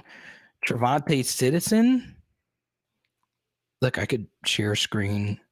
Let me see. Let's do this. Share screen, Chrome tab. Go. We go here. See. Yeah, I think, you look at this, I think LSU's still in pretty good shape. And 8 national rank. Walker Howard, Will Campbell. Yeah, I don't think that's.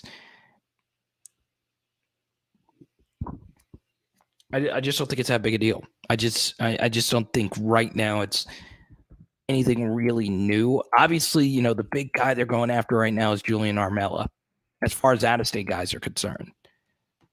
I hope so. I hope Julian Armella is that guy. This is interesting, though, Blessed. Walker Howard must feel pretty good about his situation right now. John Emery does have a good lawyer, right?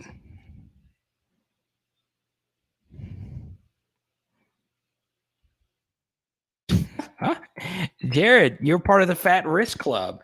See, I got fat wrist too, but my booger band.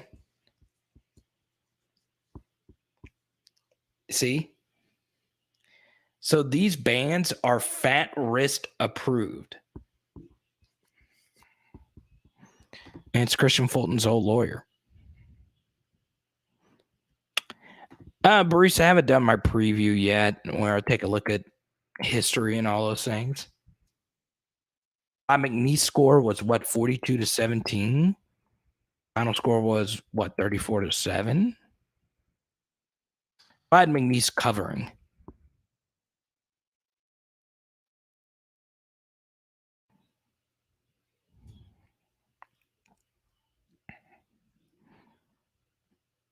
Let's see.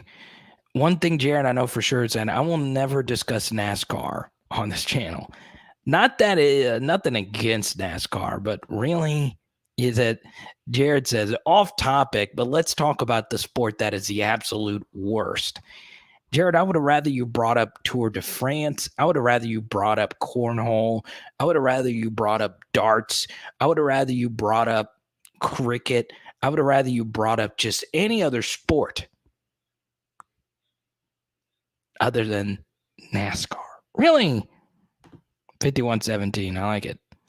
Yeah, KMC, I stand by what I say at the beginning, right? I'll never side with the NCAA basically on anything. They should just let him play. Let him play. The dude's been through a lot. With that said, there's always something with John Emery. There's always, whether it's injuries, whether it's not going the right way on a certain play, there's always something.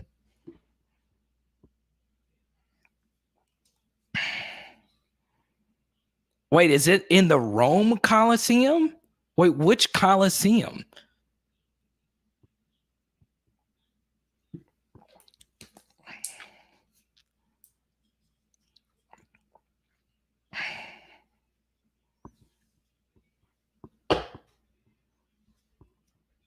I'll tell you this.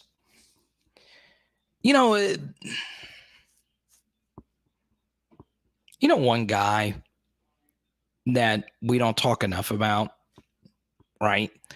And we spend so much time talking about Jack Bash. And we spend so much time talking about Max Johnson and Garrett Nussmeier. And, I was pointing out Coy Moore was doing the right thing. And who is the number 2 wide receiver going to be? And, we talk about Mason Smith and Jaquelin Roy. Doesn't it feel kind of weird that we're already taking Kayshon Boutte for granted, right? And this is why I feel like I kind of do, is because I don't do many videos just on Kayshon Boutte. He has been so, and this is kind of the thing with John, this is kind of the same thing with John Emery, right? So Kayshon Boutte was very similar to John Emery, right? A 5-star recruit from the state of Louisiana who had not sky-high expectations, wasn't even the most high-profile recruit in his own class, right? But the difference is Kayshon lost his wide receiver job early in the year. He had to really work his way up the depth chart. And you know what? Not only did he work his way up the depth chart at wide receiver, he also became the gunner on the punt team. And guess what? He is still the gunner on the punt team. And all he does is go to the media and say all the right things. Have you listened to him in press conferences? He is vicious with how bad we're playing right now. This is a guy who 31 yards, but 2 touchdowns this last game. 150 yards, 3 touchdowns in the first game. 300 plus yards and touchdowns against Ole Miss. 100 plus yards in his 2 games prior in touchdowns. Well, his Alabama touchdown didn't count. We all know why, but still. He's saying all the right things. He's doing all the right things. Hadn't said anything about his quarterback. Hadn't said anything about his protection. He only says, we need to get better. He doesn't pat himself on the back. He doesn't say, I'm doing my job. No one else is doing theirs. He doesn't say, hey, everyone else is dropping. I'm not dropping. I'm doing my job. I just love people like that, man. I freaking love it. And, I need to do a better job of it. I spent so much time talking about John Emery. Not every 5-star turns out to be the guy that we expect. But when a 5-star starts to play extremely well or exceed expectations, we're just kind of like, yeah, it should have happened. No, it's not guaranteed. And honestly, just right now, I'm just starting to appreciate what Kayshon has done thus far. And it shows you how freaking good this guy's been. This is the thing, right? Greatness will always separate themselves. Greatness will always separate themselves from the rest of the pack, okay? There's reasons why we remember Freddie Mercury and Prince and Richard Pryor and all these entertainment giants, because they were truly great. They were truly great. And Kayshon is doing some truly ridiculous things, and we rarely even talk about him. He's unreal. He's unfreaking real.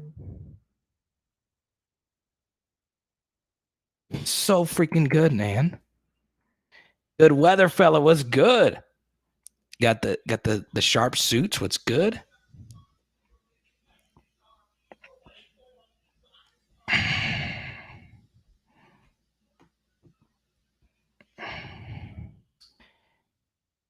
I'm not giving up on Dre. I'm not giving up on Dre, but I do agree with this with you, Blaine. Besh does need to play a lot more. And his blocking was actually really good at tight end. It really was. Let's see here.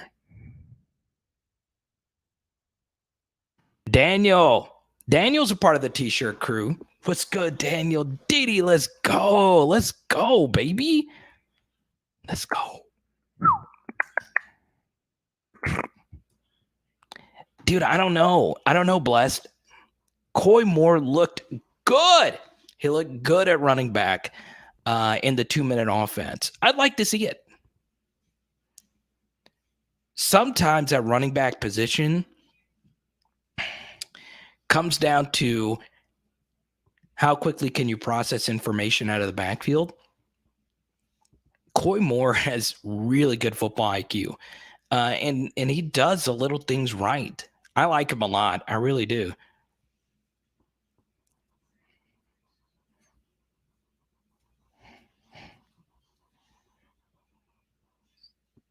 Let's see.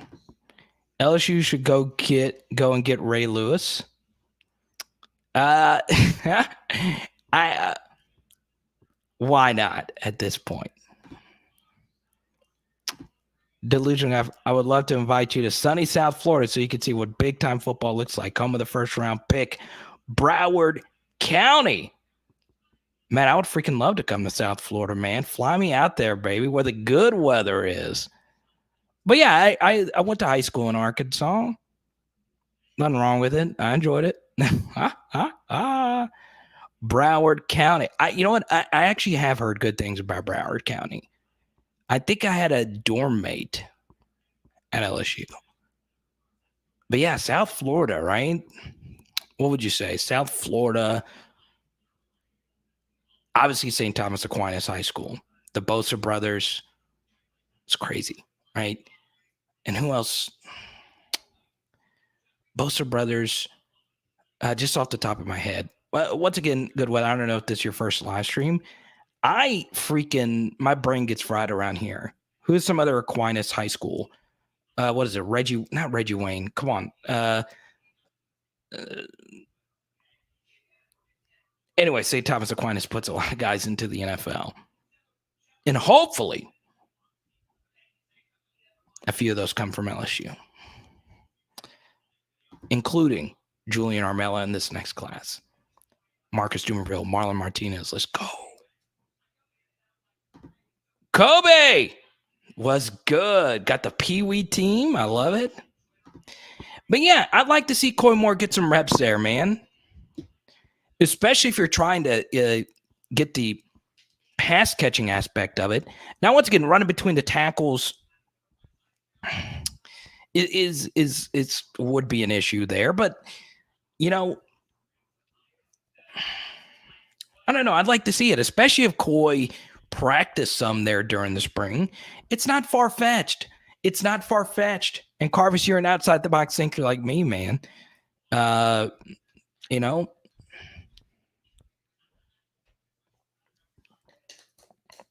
come on. It's bothering me. I got to Google it now. St. Thomas Aquinas NFL players.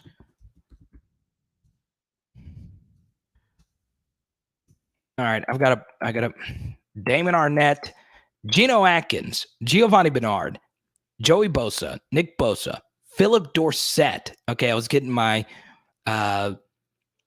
Colts receivers confused. Reggie Wayne and Philip Dorsett, though. Really? Huge gap in talent there. But still, that is pretty freaking incredible. That one high school has put out that many players. Yeah, so Jacoby Matthews here. You know, Blaine, I don't like to get too much into recruiting guesswork, right? He's a 5-star defensive back from Louisiana. Okay, LSU always lands those, so you should feel pretty confident. I do view him more as a linebacker, and I think the LSU defense would do better if they take UCLA's view towards defense, where if you're recruiting guys that project as safeties, move them to linebacker. What you should be doing, something that the LSU defense should do, is ask this question whenever they're recruiting a kid. Does that player make our team faster, right? And once again, speed is not the name of the game. there's more to the game than speed. LSU has had plenty of players that run 4.840s be good players, right? With that said, LSU's defense needs to get faster. And one way you can make your team faster is, once again, if they play linebacker, view them as a defensive end. If they play defensive end, view them as a defensive tackle. You got to get more speed on the field, okay?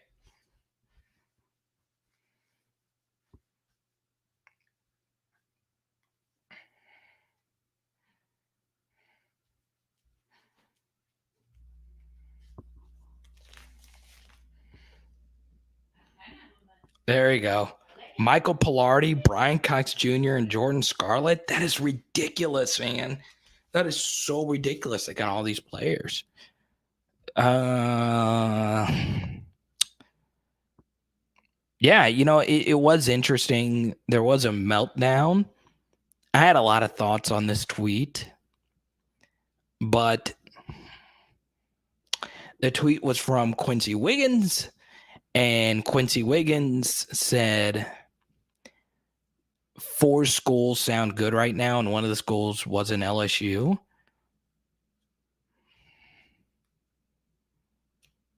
And I was like, really? Well, once again, LSU's pretty loaded at defensive end. And if you recruit a player like Quincy Wiggins, it will lead LSU into thinking that they can survive running a base 4-3. And I just don't think that you can. I just don't think you could run like the 4-3 that LSU is running right now. I just don't think you could do it. I just don't. Let's see.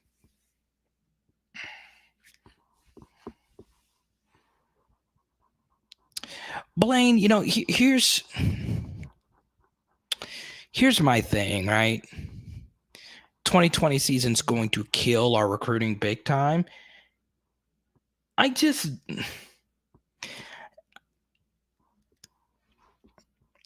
don't know. I just don't know. Like, I just don't think it's going to kill LSU's recruiting. Because here's the thing. LSU's in a good spot for 2 reasons. Once again, they're the only Power 5 school in Louisiana. Right? That's not gonna change, right? The number 2 thing is LSU still finished with a good recruiting class last year after a bad season. What's to say they can't do the same thing after a bad year here? I just don't think it's that big of a deal. I just don't. Even if LSU turns out to be a disaster, they'll still finish with a top 10 recruiting class. They still will in this cycle. Even if it's top 15, if you still get Walker Howard and you don't lose Welch and a few of the other elite guys, you'll still be fine. Once again, it's not the end of the world if LSU loses Jacoby Matthews, but he is a really key piece to this class. I freaking love him. I think he's great. I really do.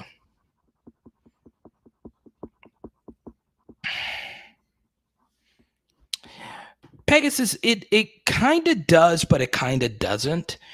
So like UCLA has a good defense this year. They run a 4-3, but it's a variation of a 4-3, right? So yeah.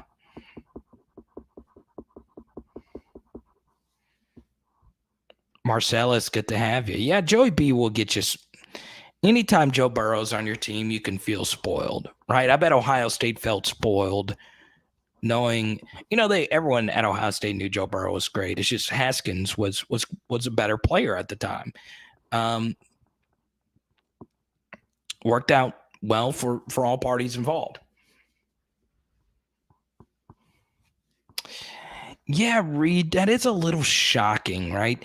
So I didn't get to watch Notre Dame this past weekend. Was their defense bad as they were against Florida State? I don't know. I don't know.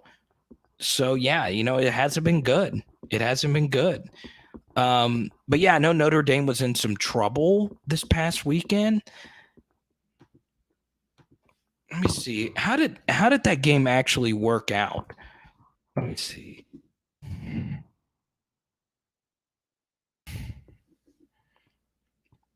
Oh, Liverpool plays AC Milan tomorrow. Oh man. Champions League is loaded this year, Rain.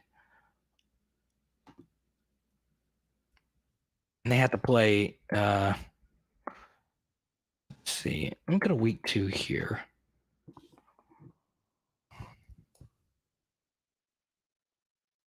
Oh god, they barely beat Toledo. Let's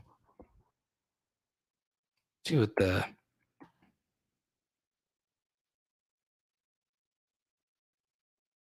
yeah, they were not good. 353 yards to Toledo. I don't know anything about Toledo, right?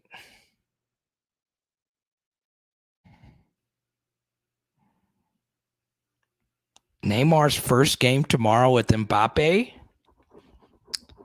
I thought Mbappe was not playing with Messi. We all know Mbappe's going to Liverpool, right? Yeah, Aaron.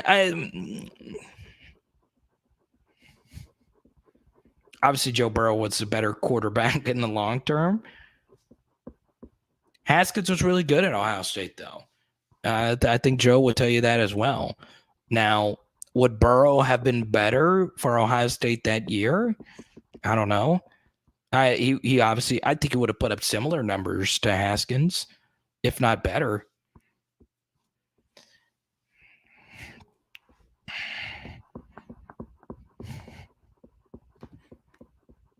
Big Al. I would love it too.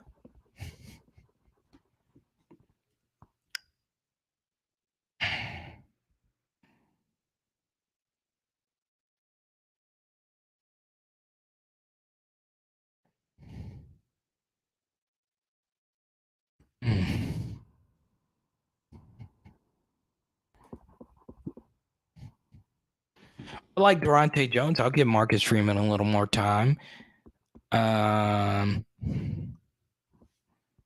Marcellus.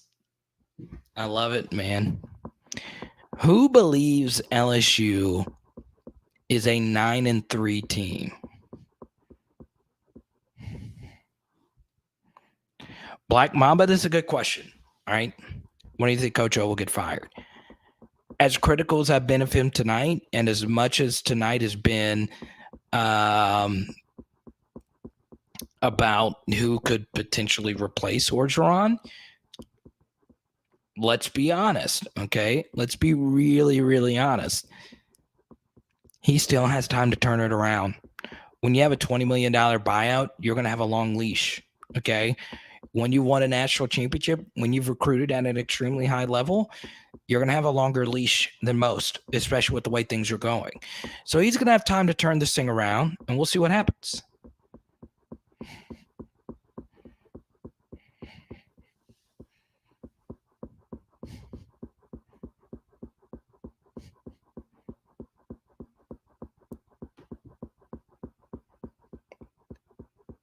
Mbappe is going to Real Madrid with Erling Haaland. Do you really think Mbappe? Wait, who's the turtle? Is Mbappe? I don't know the turtle emoji. I'm not as well versed in international soccer as I used to be. But yeah, I still think it's insane that Ronaldo is back with Manchester United. Part of me thinks it's not going to be a perfect fit. Sip G, what's good, Dan? Welcome.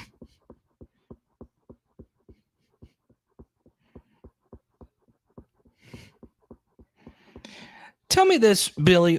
Why do you think Scott Woodward doesn't care about LSU football? I'm curious. Oh, he looks like Ninja Turtle? Ah. I freaking love me some Kylian Mbappe, man.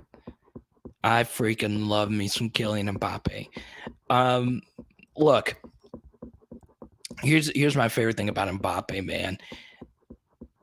To have that much skill and still be what do you think his 40-yard dash is? I would like he's probably faster than Haaland. I don't know. That would be a good foot race. Obviously, Mbappe would probably win that, but Erling Haaland reminds me so much of like Calvin Johnson on a football field. The Master Blaster is driving. Is you tapping on something? My bad. It's probably the once again with the new microphone that I have, it has like a cord on it. So if my leg is hitting it, it's going to pop a little bit. So let me stop that. I'm sorry about that, Big Al. The treasurer has spoken. Big Al gave me a dude as well. He was like, dude, stop it. It's driving me nuts. But here's the thing, Big Al. You're a member of the Booger Band Club, so it's all good. Thank you, Rain. Thank you.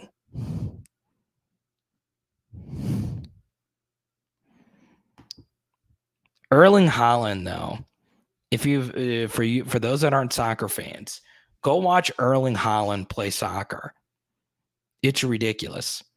It's kind of like this. Erling Haaland is Jamar Chase, and Kylian Mbappe is Justin Jefferson. They're both killers, but they kill you in different ways, man. They kill you in different ways. But Kylian Mbappe with Liverpool, him and LeBron, both Nike athletes. Mbappe, the heir apparent to Sadio Mane. And I love Sadio Mane too. Would he give up his number 10 shirt? Or no, the number 7 shirt, James Milner would give that to Mbappe. Mbappe be the number 7? Well, Liverpool, that would be fire. But Mbappe is my favorite player right now. Outside of Sadio and Virgil and every Liverpool player, Hendo. We'll finish 10-2. Watch what I tell y'all. Sip G coming in with the fire. We'll finish 10-2.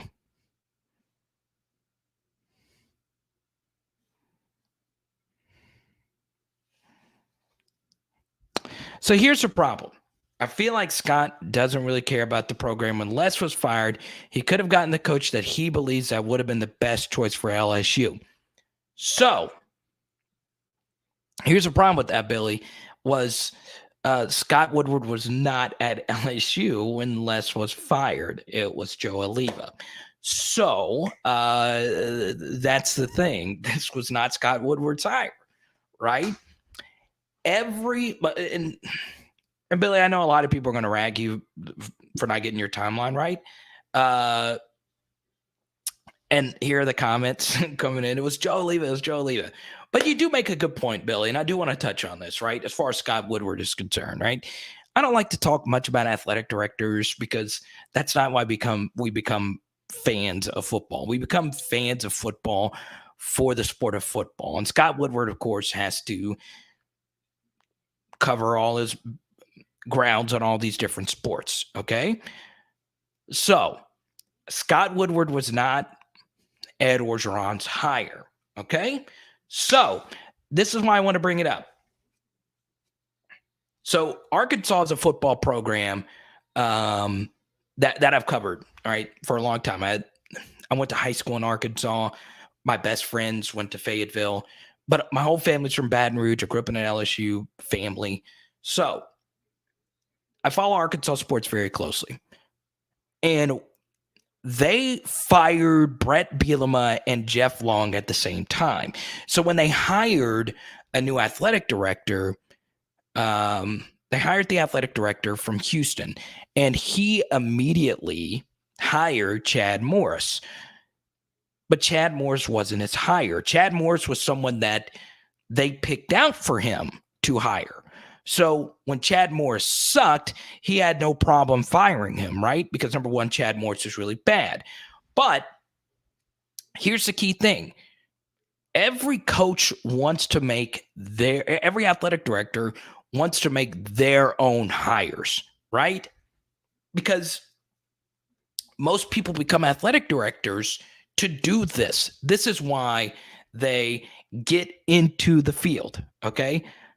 Billy, it does matter, right? Because the most important thing you do as an athletic director is, number one, make sure nefarious criminal behavior doesn't happen on your campus. But number two is hire coaches. And most importantly, hiring your football coach. So Scott Woodward, who is, by the way, his last football coach was Jimbo Fisher. And while I was critical of Jimbo earlier, Jimbo has been a success mostly at Texas A&M, right? Scott Woodward wants to hire his own guy. Every athletic director wants to hire their own coach. Don't get it twisted. It's a big secret in college athletics. Not every athletic director is on fire about the coach, okay? Very rarely does that happen. Now, when Alabama's athletic director came over from Arizona to Alabama, he was very happy with who the football coach was at Alabama at the time. He was perfectly fine with it.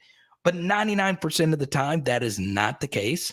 And yeah, so Scott Woodward is in a position where he probably wouldn't mind pulling the trigger. The thing is, what's the buyout going to be, right?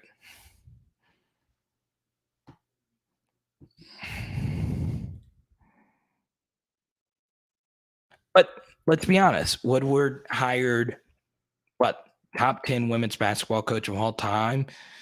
To make a lateral move to LSU, well, step down. I mean, Baylor's a better women's program than LSU. Well, yeah, they are because of her. But yeah, we'll see what Jay Johnson does. But once again, I don't cover those sports. We'll see. We'll see. I hope both of them win big. I really do.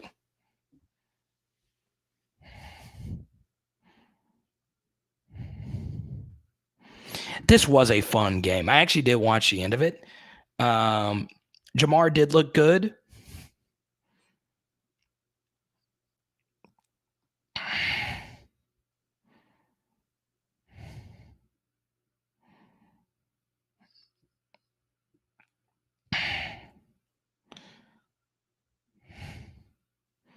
Michael is in the beginning of the stream, right? That's interesting. I like that. Michael's like, I'm starting from the start. And Michael, you're going to be up late, man.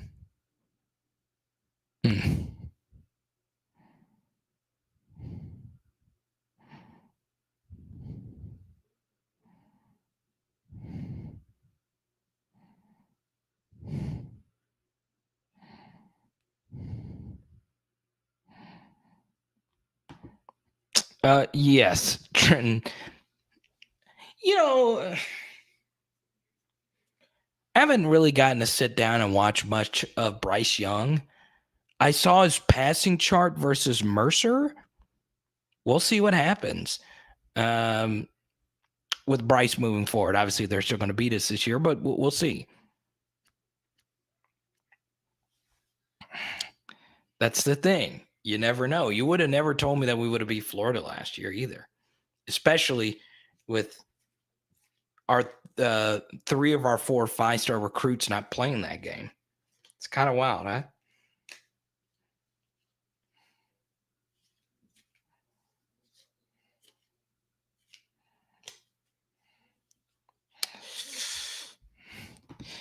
He could be. The ceiling is there. I don't know if I see it now.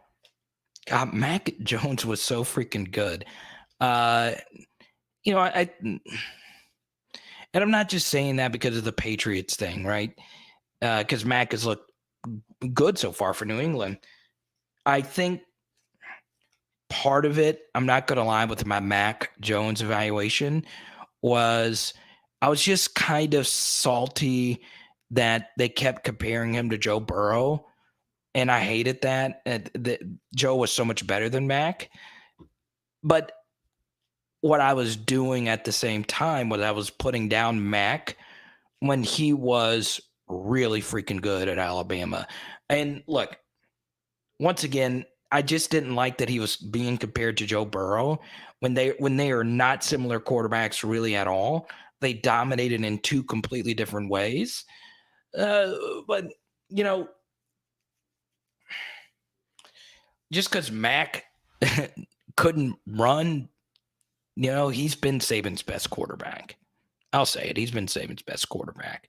I would even put him prime Tua is hard to beat, really. But Bryce can be better. Yeah.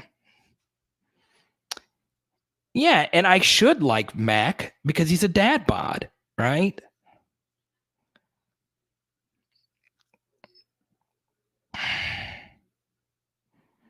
Jared, you did call it. You did.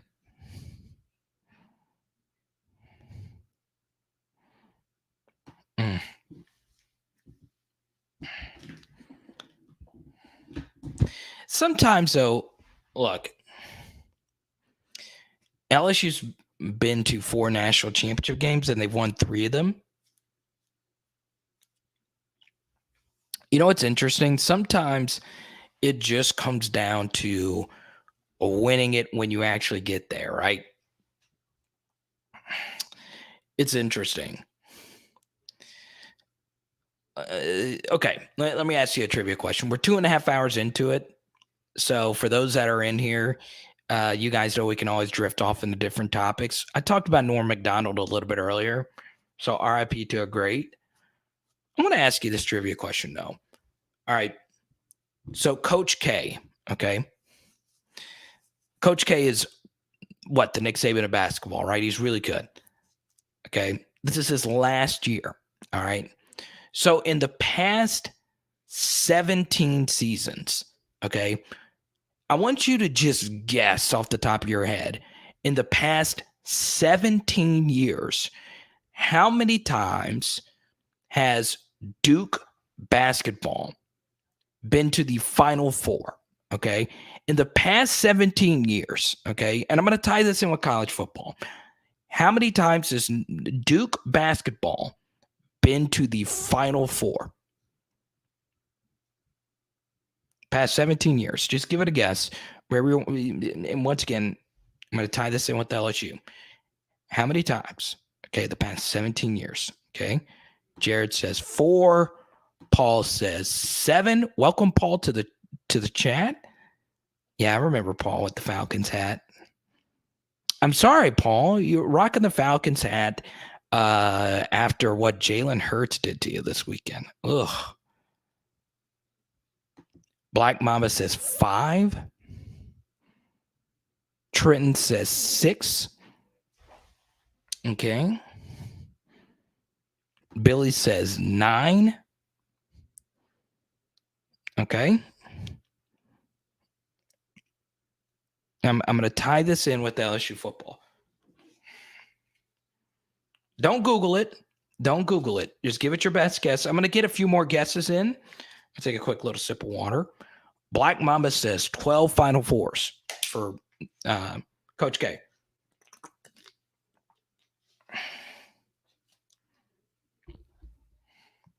Pegasus says 6 times.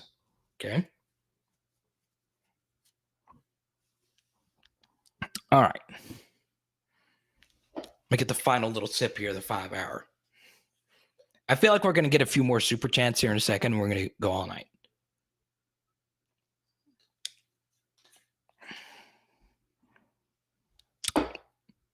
Bama by 23. Huh? Black Mamba says 16 Final Fours in the past 17 years. No, he says 8. All right. So the correct answer is 2. Okay. He's been to 2 Final Fours in the past 17 years. 2. Okay. 2. Now, it seems kind of crazy, right? Now, the first thing, obviously, let me be clear with what I'm about to say. College basketball is determined by a chaotic March Madness tournament where upsets happen and you play these games in neutral site football stadiums, empty arenas sometimes, and it's March Madness, right? You can lose games, right? Only 2 times, okay? The difference, though, the reason why you don't remember or you think of Duke basketball is first thing is obviously the brand, and Coach K being as great as he is. So once again, full disclosure, what I'm about to say, it's way harder to go to a Final Four than potentially it is to, do other things in sports, right? It's really hard. The point, though, is Coach K made the most of his opportunity, right? He won it all, okay? In both of those Final Fours, he won the whole thing, okay? Both of them. So why is that important? Well, as much as we hate Ed Orgeron right now, and a lot of you really have disdain towards Ed Orgeron right now, and I do too, okay? I'm very happy we got the daggum thing done. We were down 17-7 against an all-time great coach, an all-time great defensive coordinator. I'm happy we got it done, right?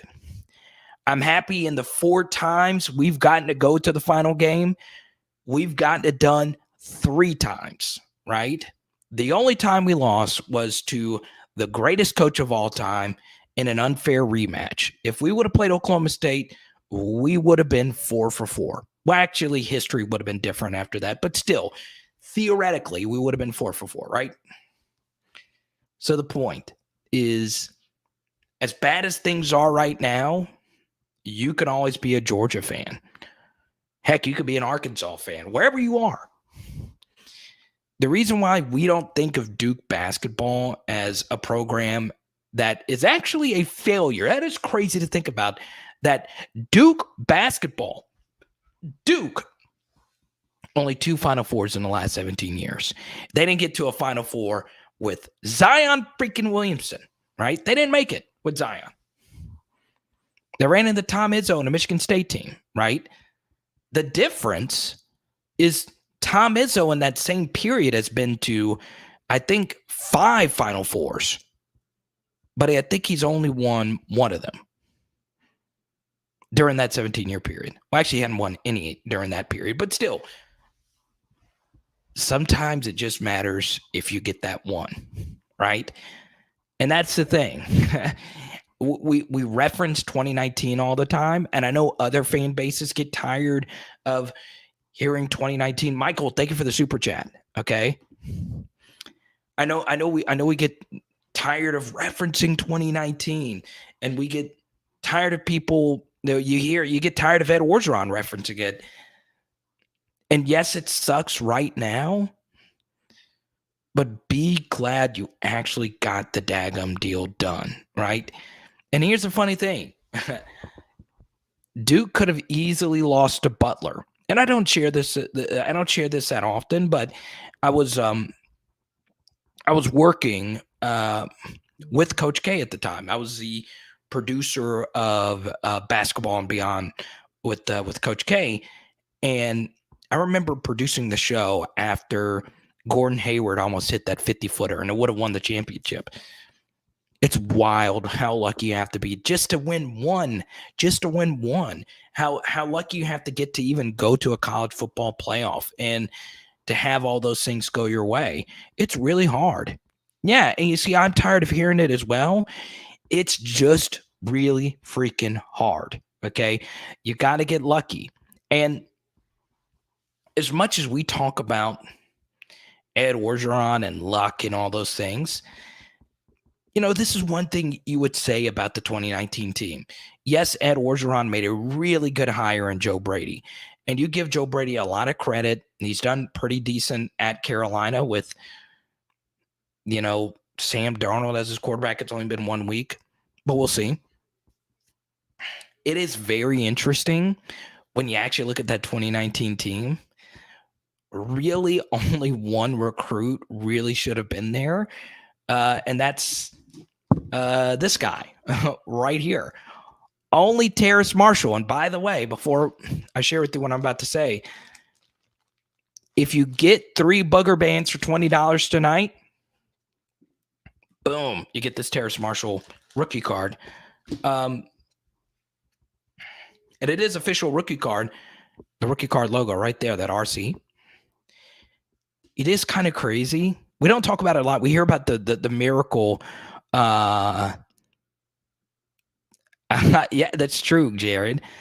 Think about that, man. We would need what? We're 18 years away from like 1980. Well, actually longer than that. Actually, what is that? I'm not good at math. That's 40 years ago. 40 years ago, 1980. It's wild. But it is wild, right?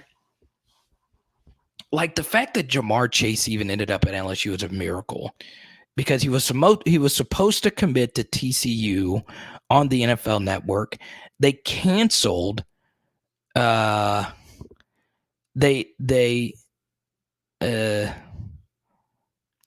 know, 41. 18, 41.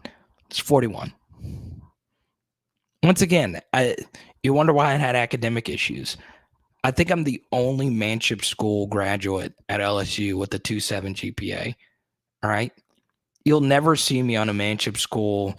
Like they send, so what they do is to other students that are thinking about doing journalism, they'll send brochures out to like former students to catch you up on the Manship School. You'll never see me on one of those brochures.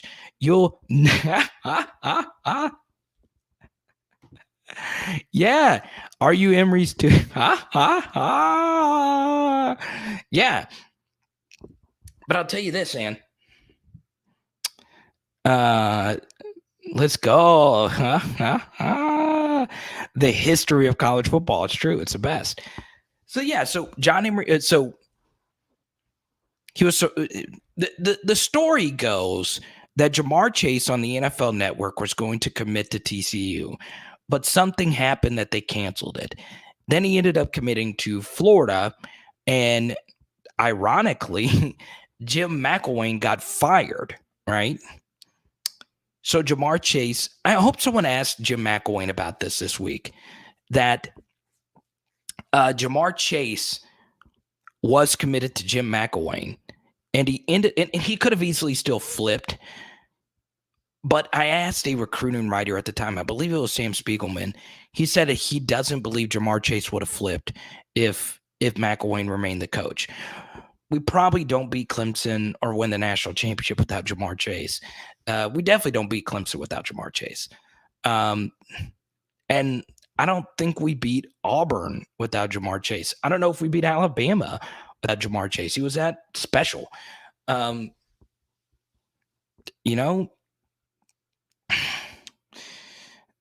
So Joe Burrow was a transfer.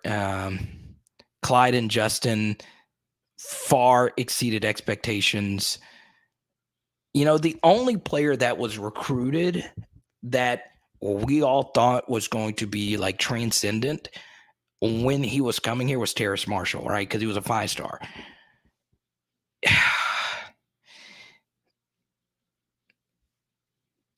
So that's what happened, right? Another kid surprise committed, and they canceled Jamar's commitment. It's wild. It's so wild, right? Sometimes it's better to be lucky than good, right? And it's also wild that the 2019 team had so many top 100 defensive players, right? But offensively, the top 100 offensive players, Jamar, Terrace, and Austin Deculus. That was it. Those are the only 3 top 100 recruits on the offensive side of the ball, okay? And then on the defensive side of the ball, top 100 guys, Jacoby Stevens, Grant Delpit, Derek Stingley, and Christian Fulton, right? Jacob Phillips was a top 100 guy. Caleb Von Chason was a top 100 guy. Tyler Shelvin was a top 100 guy. And Rashard Lawrence was a top 100 guy. That's wild. The defense had all the elite recruits. And then on offense, we had Austin Deculus. I think he was probably LSU's worst lineman that year. He was still good in 2019. He was fine. And then Jamar and Terrace. It's wild. It's really wild.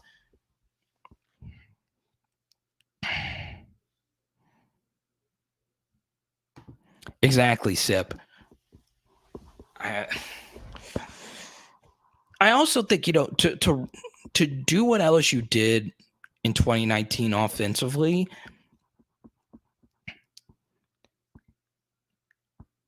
a lot of it came down to chemistry, right? Because everybody who was on that 2019 team outside of Thaddeus Moss played a lot in 2018, right? And Joe Burrow was the quarterback. So Justin obviously had 50 catches in 2018, 50 plus catches. And then Jamar and Terrace had about 20 catches. Clyde had the big game against Georgia and was overall pretty solid. A lot of the offensive line had played the year prior. So, yeah, there was a lot of chemistry with the players on that team. And I think in order to run that 2019 offense, so much of it is like option routes and back shoulder throws. You just don't get that if you're rotating a lot of guys in, right? So, yeah, it's ridiculous when you actually look at the recruiting makeup of that team, right? Like, that the recruiting makeup of that team was so strange. It was so strange, right? Like, I don't know. It was weird. And how many of those defensive players? LSU had a really good defense in 2019. And it's just wild how many top 100 players they had on the defensive side of the ball. To have, 3 of your starting DBs be 5 stars? It's wild. It's absolutely wild. Exactly, Trenton. And it's weird. I think Rain is still in here. So what's interesting is you got to have the players. So this happened in soccer. So FC Barcelona, when some of you are familiar with Lionel Messi. So Lionel Messi is the greatest soccer player of all time, but Barcelona had all these crazy good midfielders, and they played a form of soccer called tiki-taka. And what tiki-taka basically was basically the 2019 LSU offense. A bunch of short, chemistry-driven passes where you got to have a feel for each other. You got to really work hard. You got to really put in the work for tiki-taka to work. You got to have really high-quality players. So what happened was everybody trying to be FC Barcelona, right? Everybody tried to get FC Barcelona players, or they tried to run the FC Barcelona tiki-taka system, okay? And the thing was tiki-taka looked simple. It looked really simple, that we could short passes and we'll methodically work our way up the field and score goals, right? The thing is, you got to have really good players. You got to have players that can pass the ball quickly. You got to have players that are world class, right? And guess what? No other team has ever done tiki-taka. No other team has ever done it like Barcelona. All these other teams that you see, Man City, they don't play tiki-taka. They don't play. They can't do it, right? You got to have these certain type of players to run that system. I think 2019 offense is kind of the same thing, right? Even when LSU got blitzed in their 5-man protections, it didn't matter because Joe was so great, because Jamar was so great. So, yeah. This is funny. Cade York could tiki taka. You probably could, but not, all these teams around the world tried to play tiki taka and they failed. Okay. Now, I'm one of the few. I won't share this story. Rain knows the story, but I won't share the story publicly. I'll tell you this.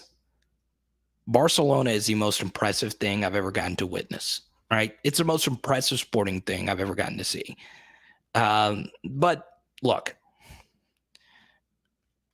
it's not, they made it look easy.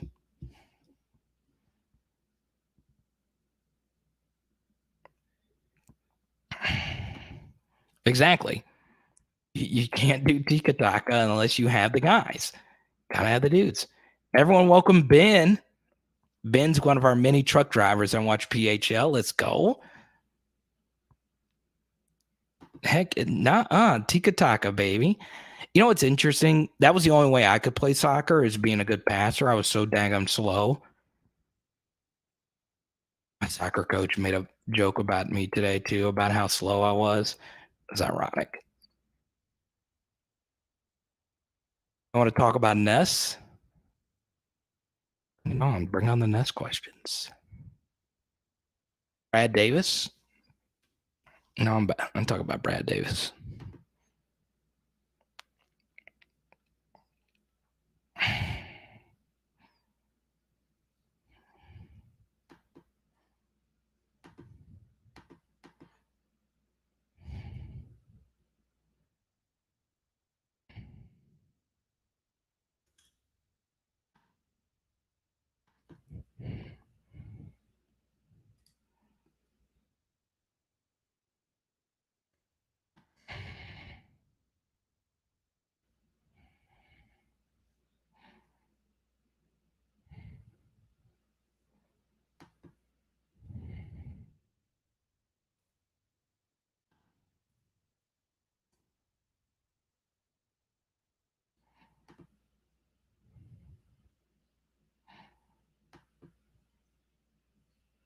Anybody going to the Mississippi State game next week?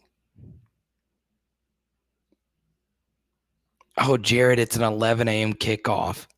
Oh, dang, Jared. It's interesting. Jared flew all the way out to California to see the UCLA debacle.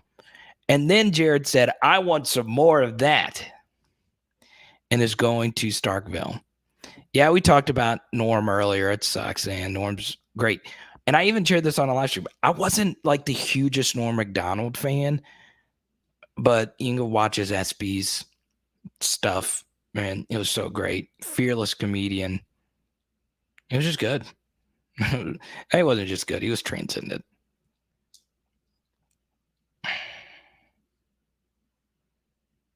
You guys will lose to Ole Miss, Alabama, and Texas A&M. Heck, I'll take 8-4 right now.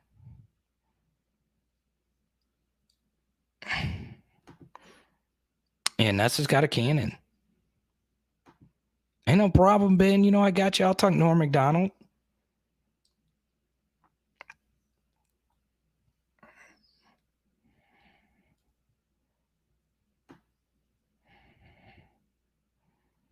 You picking me up, Jared? I'll go. Jared, what you going to all these road games this year? I'll go. Do you feel like Ed was trying to avoid a QB controversy last game? I don't know. You guys always beat Florida. Oh, man, a Florida win would be really good for this year. I thought it was great last year. I don't know. I don't know if I ever be happier than after that Florida win. The Clemson win, I always, even if when we were down 17-7, I still felt good that we were going to come back and win that game. The Alabama win was the game where I was crapping bricks, man. I really was. Especially when we punted. Oh, I was. Kentucky. I should go up to Lexington. I think I have a neighbor that's actually going to that game. I'll just hop in. Just go.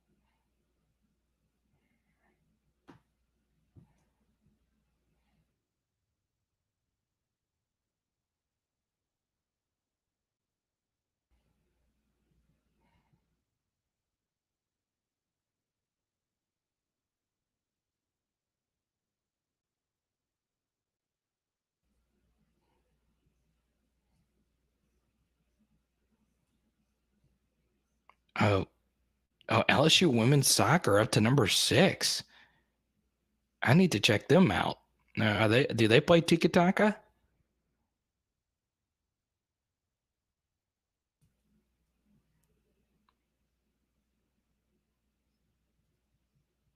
Mm.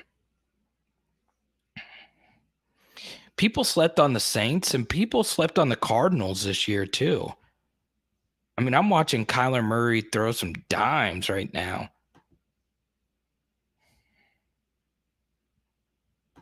How cool is that, man?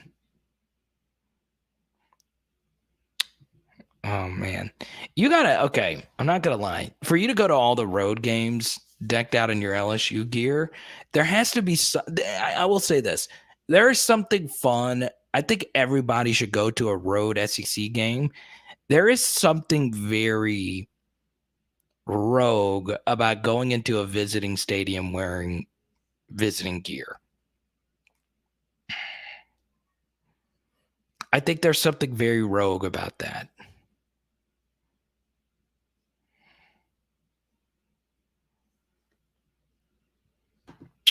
That's true, Trenton. Yeah, Michael. I don't know. It's a good question. Hopefully Max turns it around and he'll be ready to start year 3. But we'll see.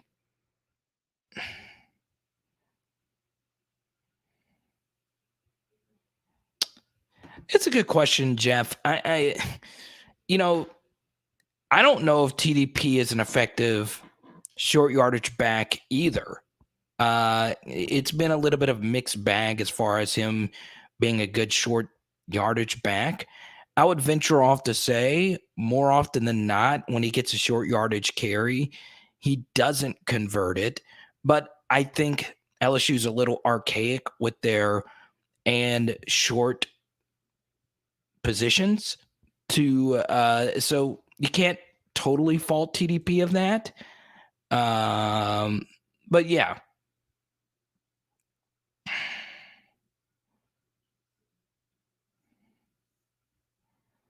Oh, you went to that game? You're so lucky. And you got a LeBron avatar with Tim Duncan. Is that Bruce Bowen and Tony Parker? T225. That's such a strange avatar. The 2007 finals that LeBron lost. Are you a Bronny? Are you a Bron guy?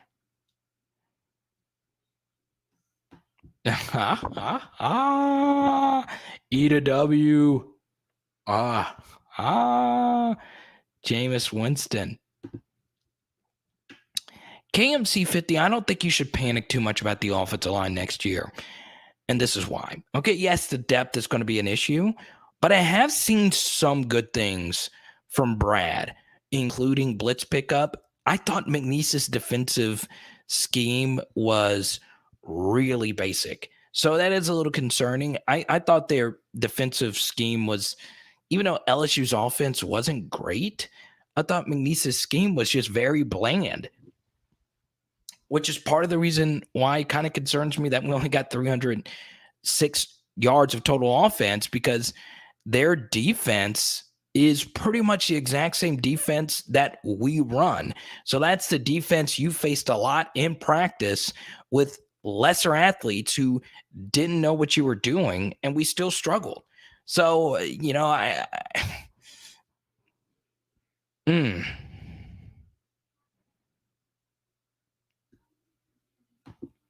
that's true though, T225. I don't think 2007 Braun was best Braun though. I don't think so. He was good Braun then. I think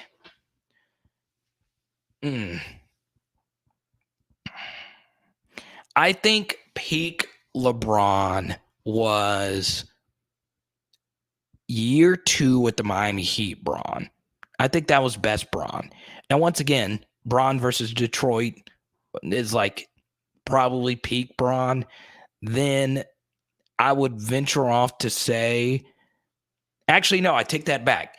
Peak LeBron James was game 1 of the J.R. Smith game, the famous J.R. Smith meme. I would say that was peak Braun, okay?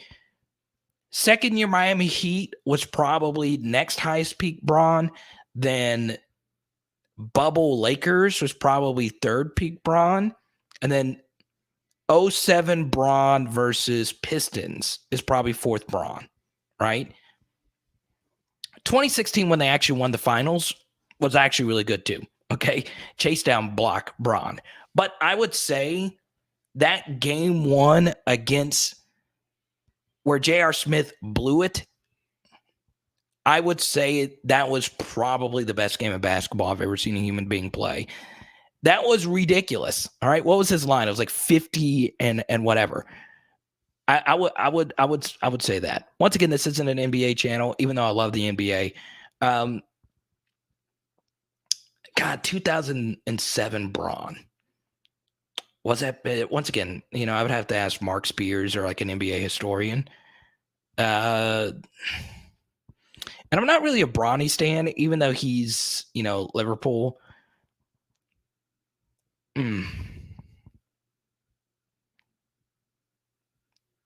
07 Braun.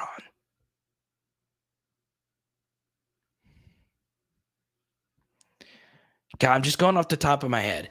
I would say that 2017 finals Braun was really good, even though they got, what's that 2000? What was it? What was the J.R. Smith game? Was that 2017 or was it 2018? I don't remember.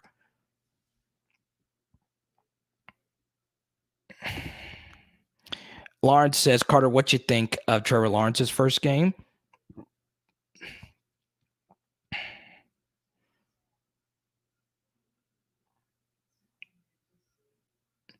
Oh, God. Okay, before I answer your Trevor Lawrence question, PLG comes in here and says, okay, first off, PLG is one of our PHL youngins. Here he is with Alex Bregman. Hi, guys. I pushed off yesterday's homework for tonight, even though I had no school. What have I missed? PLG, look, you never do homework over PHL, right? Kidding. If you don't do your homework, you end up like Jared or like Rain. You don't want to end up like those guys, okay? Do your homework, okay? You don't want to end up like Jared or Rain. You just don't. Go Tigers. Okay, so let me share. Okay, what's today's date? I'm actually glad you brought that up. Let me see. Oh man. Okay, so I got to do radio in South Carolina. Okay, and I didn't get in trouble from the station. They always say share your opinions for whenever. So I do radio I do occasional fill-in radio for an ESPN radio station in South Carolina. And I shared how overrated I thought Trevor Lawrence was, right? I've never quite understood it. It just doesn't make a whole lot of sense to me. And the funny thing is I like Trevor Lawrence a lot, okay? He's everything I want in a professional athlete. He does not take things too serious. He self-deprecates. I thought one of the coolest moments I've ever seen from a college athlete was, I don't know if you guys remember this last year, but there was a reporter who was crapping all over Trevor Lawrence's beard. Okay, he can't grow a beard. He was trying to grow one, and he had just laid a brick against Ohio State, and he laughed it off. He didn't get up and walk away from the press conference like a lot of athletes would have. He doesn't take himself seriously. You know, he says and does all the right things. He's an interesting guy. With that said, I've never understood the hype. Look, you know, this will always be where I stand on this. The one narrative I never quite understood was leading up to the 2019 national championship game, they kept pinning the game Joe Burrow versus Trevor Lawrence when Joe Burrow was 10 times better than Trevor Lawrence in 2019. They weren't even in the same conversation. Now, Justin Fields was way better than Trevor Lawrence in 2019. I would have understood that, but Trevor Lawrence was not that great in 2019. He was okay, but he wasn't so great, right? And then last year he was okay. He was okay. So you look at Trevor Lawrence against the better defenses he faced. He wasn't that great. He just wasn't. And it kept getting shoved down our throats that he's the greatest NFL prospect since Andrew Luck. And look, I get it. There's never been a quarterback running to his left that throws the ball better than Trevor Lawrence for a right-handed quarterback. He is incredible at that. I still don't know how he generates so much power on the ball when he actually throws. His arm strength is ridiculous. His athleticism is ridiculous. He is unbelievably fast for being as big as he is. He's a great runner, great representative of any franchise. He does all, like I said, he doesn't say all the right thing. But guess what? It doesn't necessarily mean you're good at quarterbacking, right? Think of it this way, okay? Think of the best quarterbacks of the past 2 or 3 decades. Okay, just think of the absolute best quarterbacks, okay? Tom Brady, Peyton Manning, and then after that, of the past few decades, number 3 is probably Drew Brees, right? Or Aaron Rodgers. It's either one of those two. Only Aaron Rodgers has a cannon. Only Aaron Rodgers. The other 3 guys are all ran 4.9. The other 3 guys didn't have a cannon. Just because you have an amazing arm, just because you run 4.5, Trevor Lawrence probably runs 4.5, 4.6. He's really fast. Doesn't mean you're necessarily a great quarterback, right? So I don't know exactly what it is, but Trevor Lawrence, you look at his yards per attempt in college, wasn't necessarily that great. He also had Etienne, one of the all-time great ACC backs. I just don't see it. I don't see what everyone else sees, right? I just don't.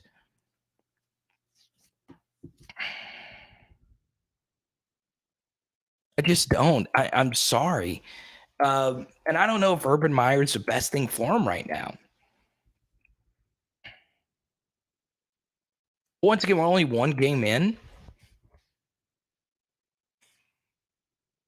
And look, he beat Alabama. So anyone that beats Alabama is a fan of mine.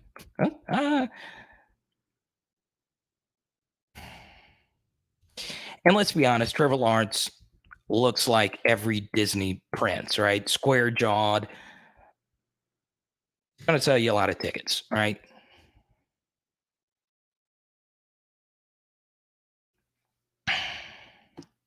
Next stream is Saturday night at halftime. Yeah, Pegasus, but the difference is like Kellen Mond wasn't good. Trevor Lawrence was really good. Okay, he was really good, and he deserved to be a first-round pick. But I just didn't view him so much better than the other prospects. I just didn't, and I'm going to stand by what I said from day one. I'll never understand the Justin Fields, Trevor Lawrence debate. It doesn't make any sense. Why was there such a big gap between Trevor Lawrence at 1 and Justin Fields at what, 13, 14, wherever the hell he was? It doesn't make any sense. It doesn't make any sense.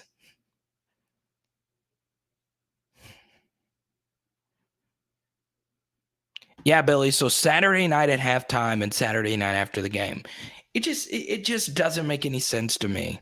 Okay. Now, once again, I'm cheering for him. I like him personally. I like people that self-deprecate. Once again, I take sports very seriously, but I don't take them too seriously. I kind of view the same way as Trevor Lawrence, right? He said, and people freaked out in an interview when he said, well, winning isn't, everything to me. Football isn't everything to me. There's life outside of it. It was a quote or something like that. And everyone freaked out about it.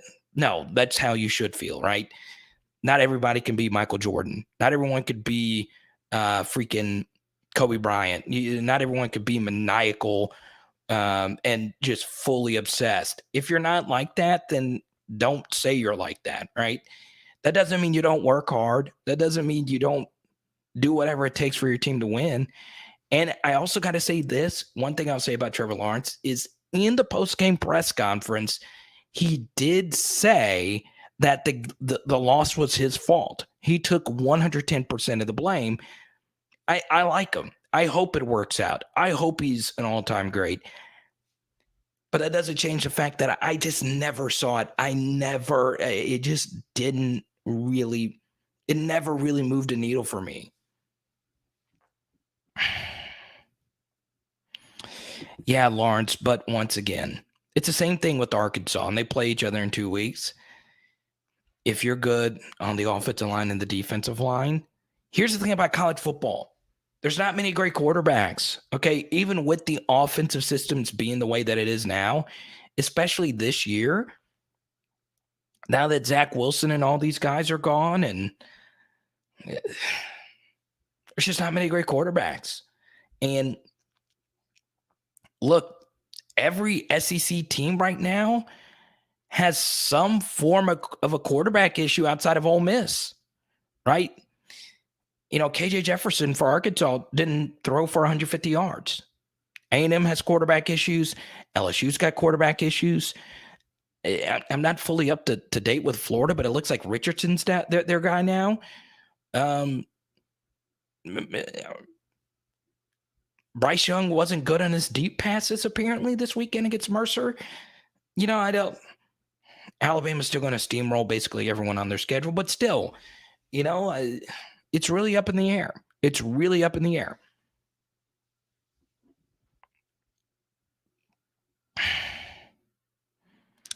Yeah, that Dan Orlovsky thing didn't really help. But I don't get it. Like, Justin Fields was ridiculous at Ohio State. And I think part of it, Mike, is that Justin Fields also was an Ohio State quarterback, right? And let's be honest, we're still not fully past, this what black quarterbacks have to go through, what some of them have to go through. I don't know what happened with Justin Fields. I really don't. I just don't understand how the Broncos and the Panthers let him go by. It just doesn't make any sense. I could be wrong. Justin Fields might be a dud.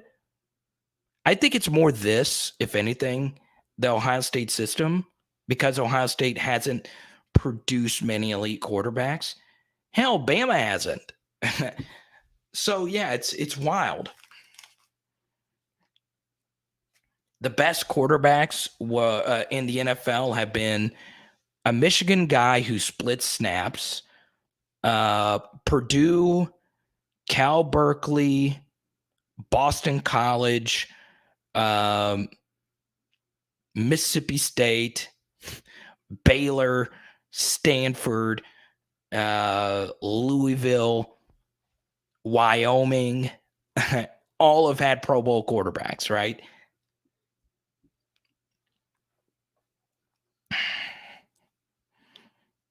So it's wild. It's wild, right? I can go all night. I don't do 5-hour energies anymore during live streams, but I did. But I'm not going to go all night because we do have a John Emery piece coming out tomorrow. We do have I might not do the John Emery piece. That was supposed to be for today.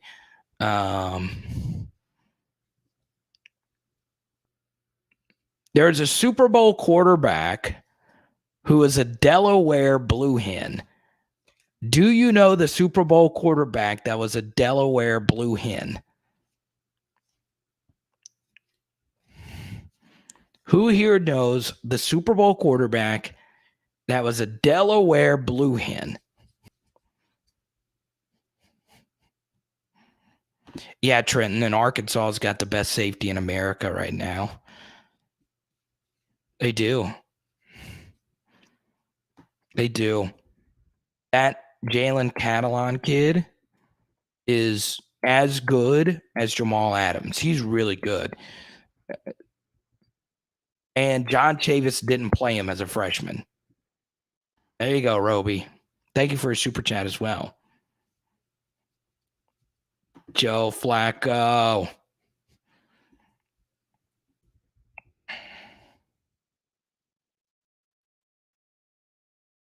Oh, yeah, and there was also some quarterbacks from Tennessee and Ole Miss who was on a Monday night broadcast.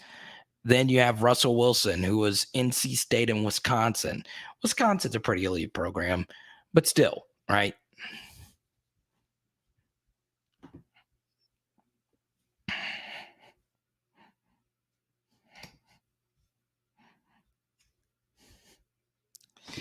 Yeah, the Hudson Card put up a crappy performance.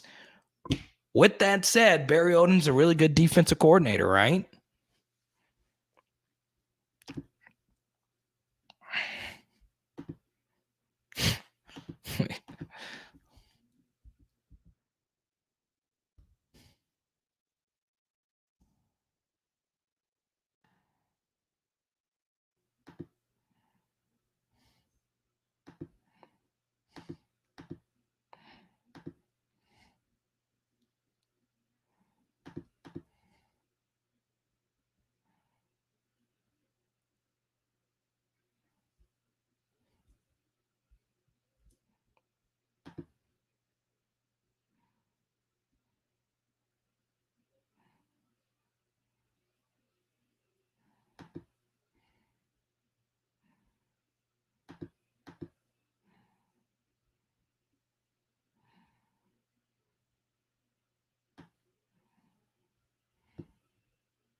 Key, what's good?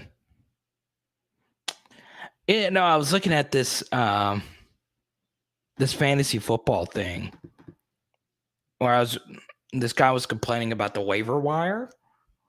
That's part of the reason why I teamed up with Underdog. I'm dead serious. So I've turned down like other like affiliate deals, and I did the Underdog thing. I'm still doing the Underdog thing. So if you go to underdogfantasy.com, type in my promo code Carter, you get a $10 bonus. They did the $25 bonus before the season. If you can still go there and get a $10 bonus and play some fantasy there. You know, now that I've done the Underdog thing, I still do ESPN stuff, and I still do like Sleeper and some other apps. I just don't like the waiver wire stuff. There's some people that were complaining about the waiver wire. Well, just do best ball. Just do best ball drafts. No, you're not. He's the best. He's the best, right? Devontae's up there. Hopkins is up there. Hopkins was falling in a lot of fantasy drafts. Look, Justin Jefferson's got a shot this year. A little concerning, though, Adam Thielen looked really good this weekend. So I think he'll get more targets. Plus, Justin Jefferson plays in the division with Jair Alexander. How many corners in the league are better than Jair Alexander? not named Jalen Ramsey, right? So I'm a little worried about Jets a little bit. We could see some aggression here from what's his name? Kirk Cousins, right?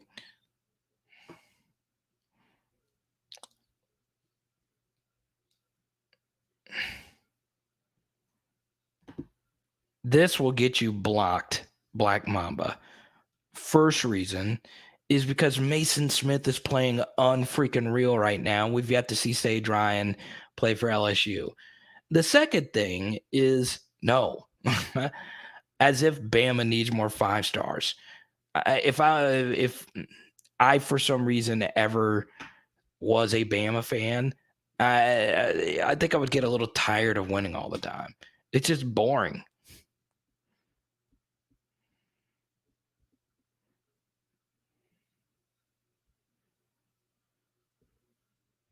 Exactly, Jared. You don't draft with the sharps on PHL. That's fine. Saints and a Texans fan. I'm a Saints and Bengals fan. Even though I do like Jets a lot, so I'm kind of cheering for them. It's kind of hard to be a Saints and a Vikings fan, though. But it kind of goes back to what we were talking about earlier. How much can you really hate the Vikings, right? Yes, they knocked us out of 2 playoffs with these last Breeze years, but we also beat them and actually got the job done. Unlike the Vikings who beat us and then just lost bad the following weeks. But yeah, why would anyone say Mason Smith made the wrong decision when he's playing a lot and he's balling out, right? Mason's been LSU's best defensive player. I don't know, T25. We'll see. T225. You're kind of getting me in my feels, though, because I'm still trying to figure out, even though if I'm not a Bronny guy, I'm still trying to figure out what peak Braun was. That lets you know you're a BAMF when you have 4 different periods of your career where you can legitimately argue that was the best version of you, right? Man, because now, like, since it's kind of in the past and, we view Dwayne Wade in such a good light, LeBron didn't play with peak Wade. Wade kind of just fell off those last 2 years with Bronny. It's kind of weird, right? I'm still trying to figure out how many players did we have out the last game? A lot. Chris Hilton, Cam Meyer, Austin Deculus, Jason Hines, Anthony Bradford. Hell, John Emery, John J. Kirkland, Sonny Fanua, Ali Gay, Jay Ward.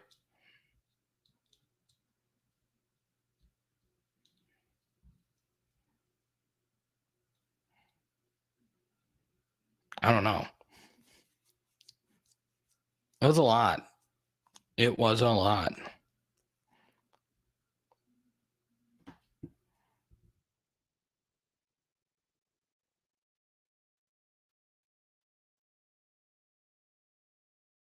I look high right now.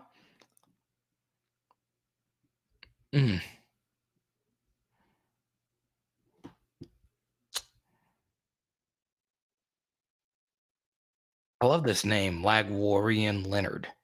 I love that, man. Is that your real name? If so, that's a great name. Name my first child Lagwarian. That's a great name. It should be your real name if it's not. You should go to the DMV. Is that where you go to change your name? Where do you go to change your name? Anyway, go to wherever you have to go to change your name to Lagwarian Leonard. But anyway, any more questions before we sign off? As always, if you super chat, we'll keep this chat going.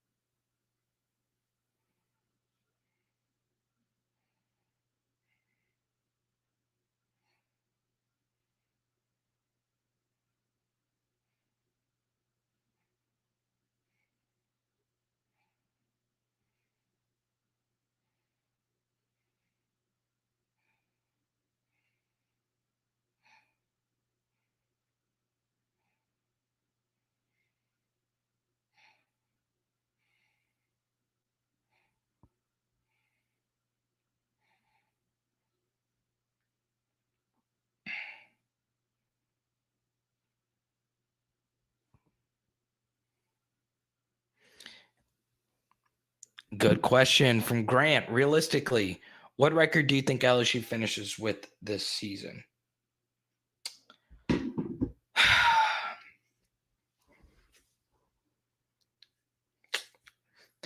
I think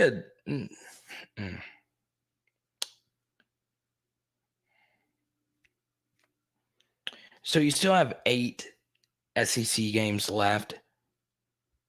So let's say you win your last 3 rent-to-win. So that puts you at 3 wins. So in those 8 SEC games, you need to go 3-5 to get to a bowl game, right? Now, you go here. Zip says 9-3. Rain says 7. I think 7-5.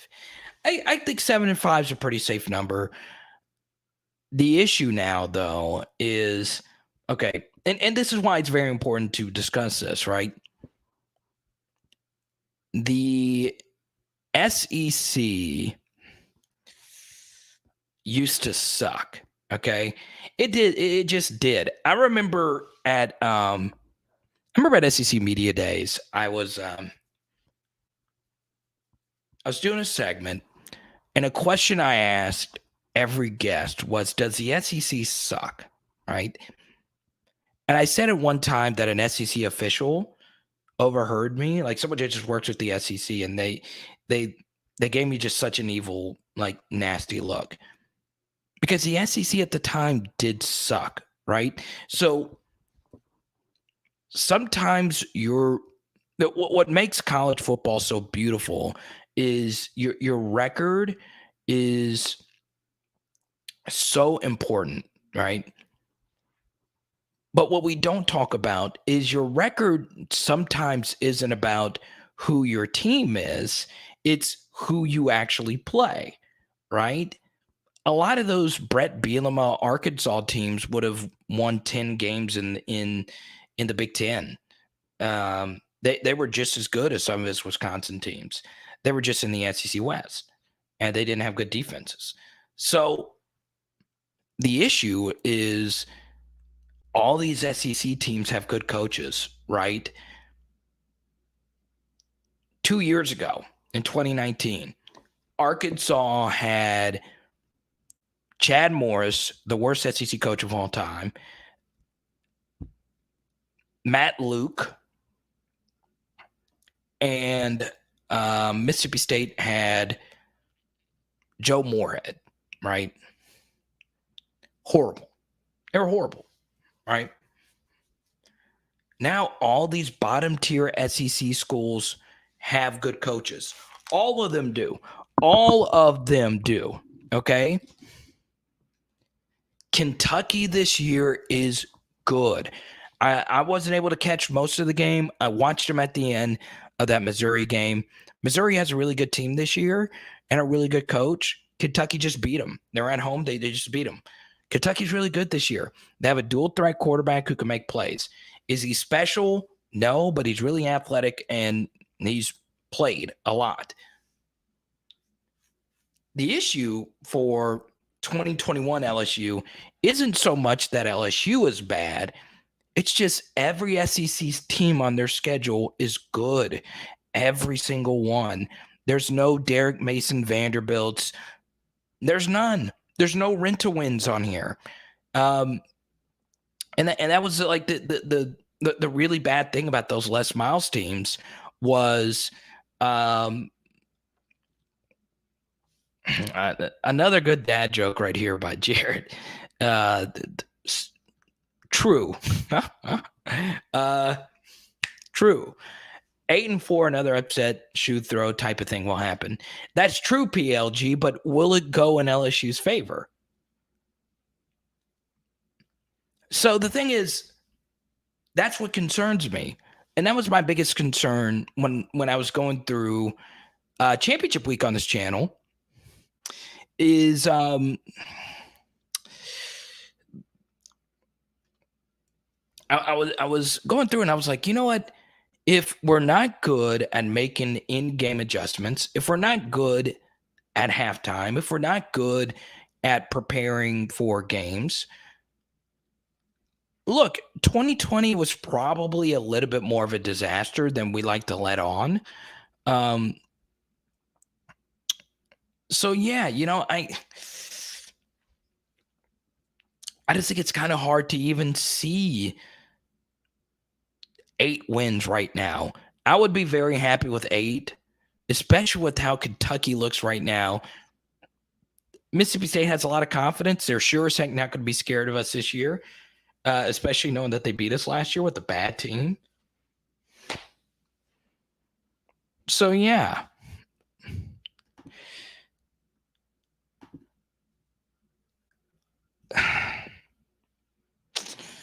Okay. So, I knew Kendall Briles' name was going to get brought up eventually. I understand that last name carries a lot of weight because Art Briles is, of course, one of the best college football coaches of the modern era. On the field, obviously. I don't think Kendall Briles is on that level of a play caller. Arkansas's success has more to do with their defensive coordinator. I would be a little bit more excited with Barry Odom than Kendall Briles. Even though I would like an offensive coach to be the next head coach, still.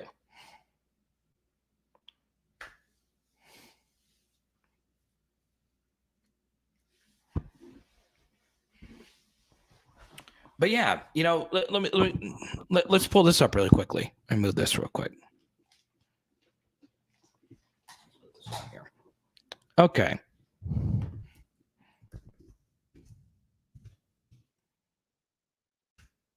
And everyone thank Grant for the super chat because that's what's keeping us on the airwaves right now. Okay. Oh, God. Jake, I know you're new to the channel. He wants Joe Brady back. Huh? Okay. Boom. All right. So,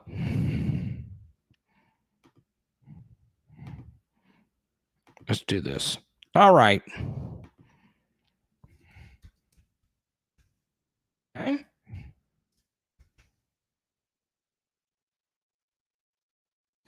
So, that's 2020.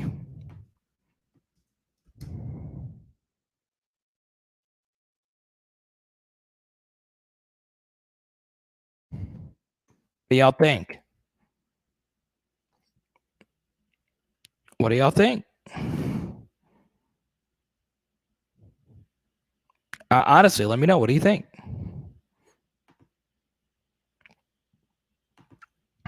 Is this a win right here?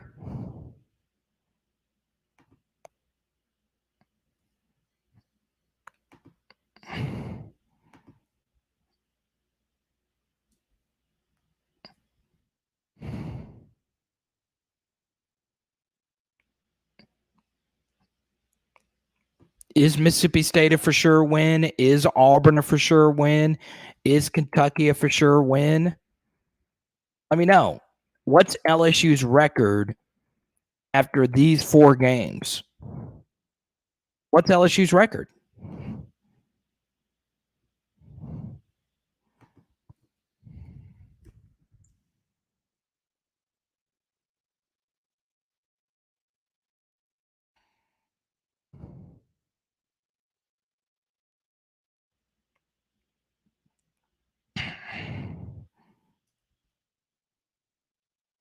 After these 4 games, you're looking at them. What is LSU's record after these 4 games?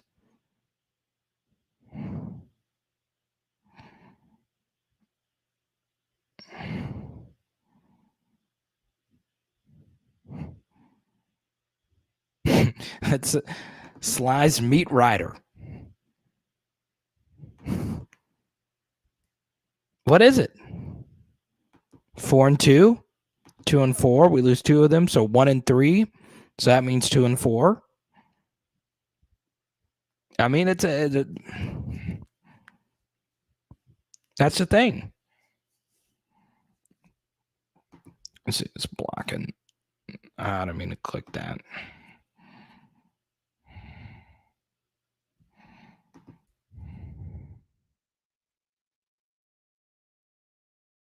Okay. This is how I felt before the season. There's no way LSU wins both of these games, right? Can LSU go 2-0? Florida, Ole Miss? Can they go 2-0 versus Florida and Ole Miss?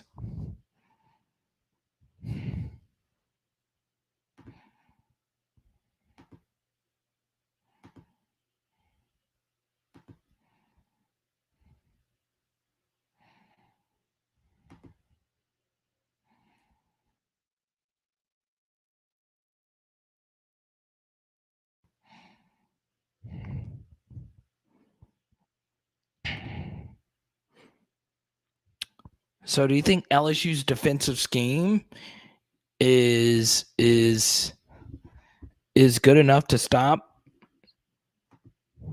It's true. One game at a time, baby. So, yeah, I mean, it's tough. So, Grant, it's tough whenever you say, well, what's LSU's record going to be? Man, I just don't know.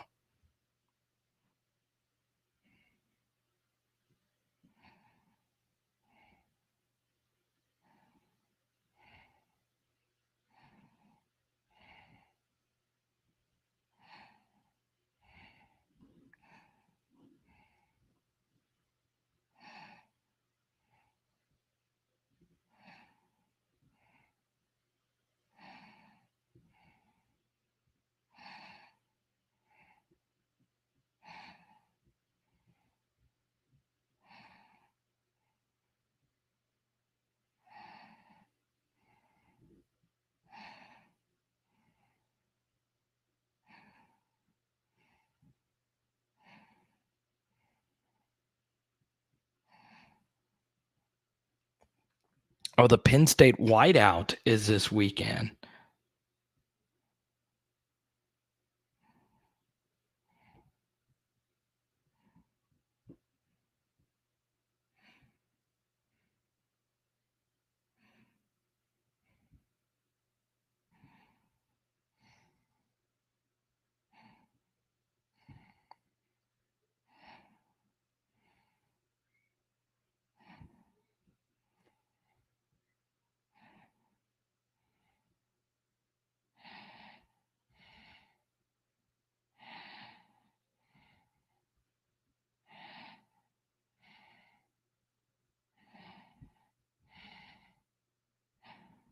Mm.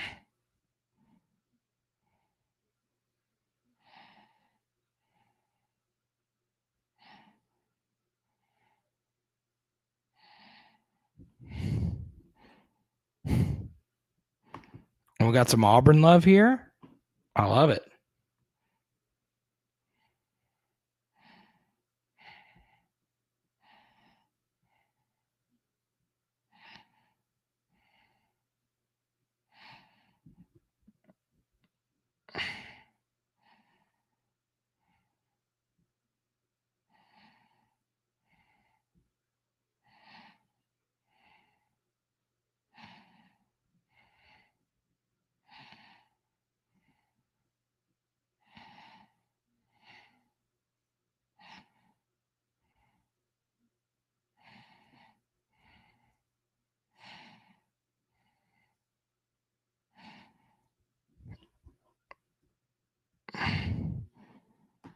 Arkansas's got a good team.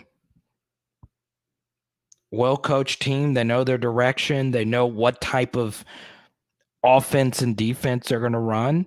They play at a rapid pace. They're all on the same page. Their rotations are tight. They know who their best players are. You know, there's a lot to like about that Arkansas team, right?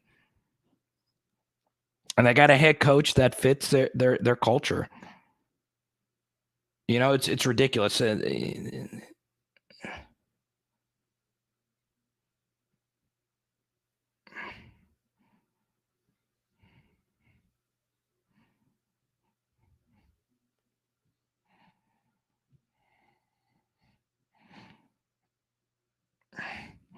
know, it's crazy. I was thinking about like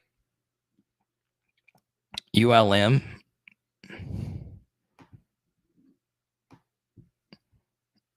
Heck, it wouldn't be the only time. ULM's like an upset machine.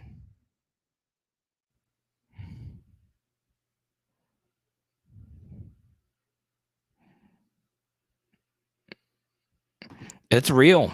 It's very real.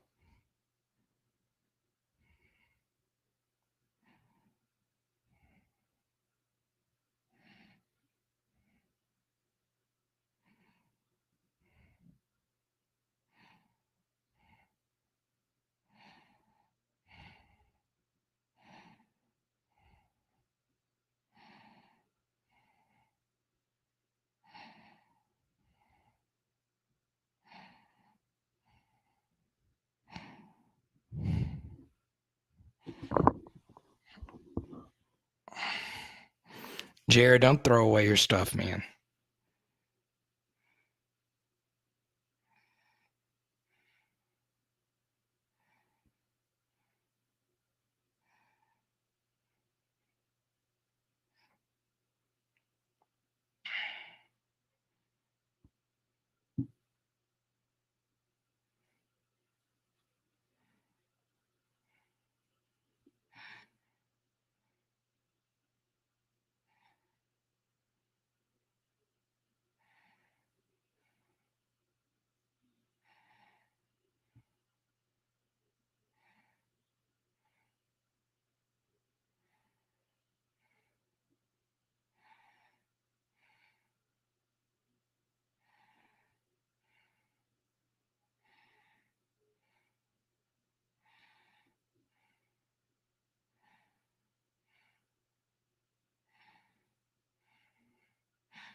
Mm.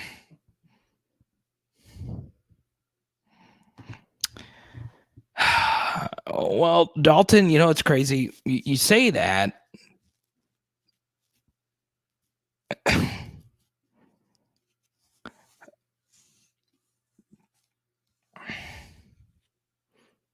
don't know. I do think LSU would be better off if someone else actually did call the shots during the game.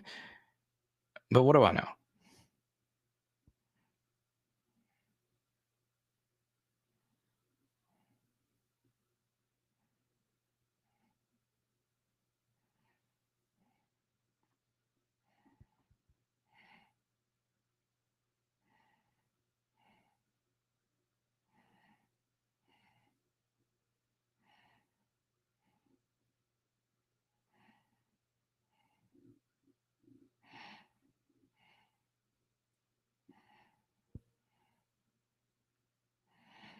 Did anyone see the Yeah,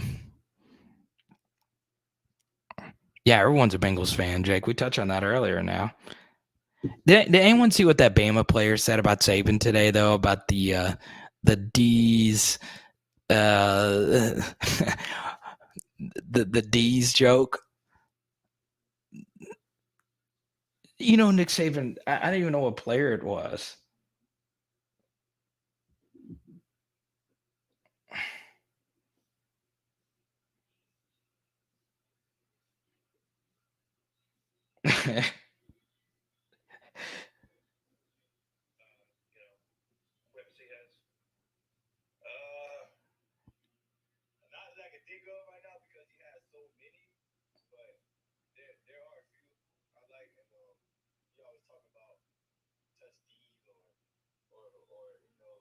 I can't believe Nick Saban said the D's joke. Charlie.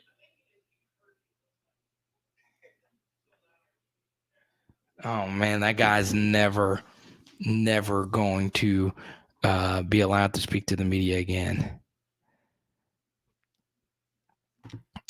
I hope they do, Sip G. I would be honored. But no, they have better things to do than watch some scrub like me. Defunded?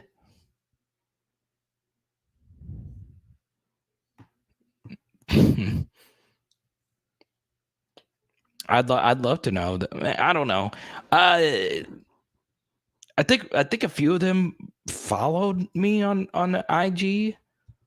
I know Chris Curry reposted one of my clips before. Cool.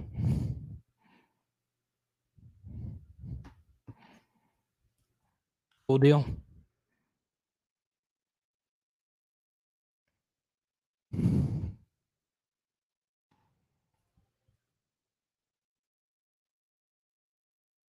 Let me ask you this. Is this game still on the schedule right here? It's possible.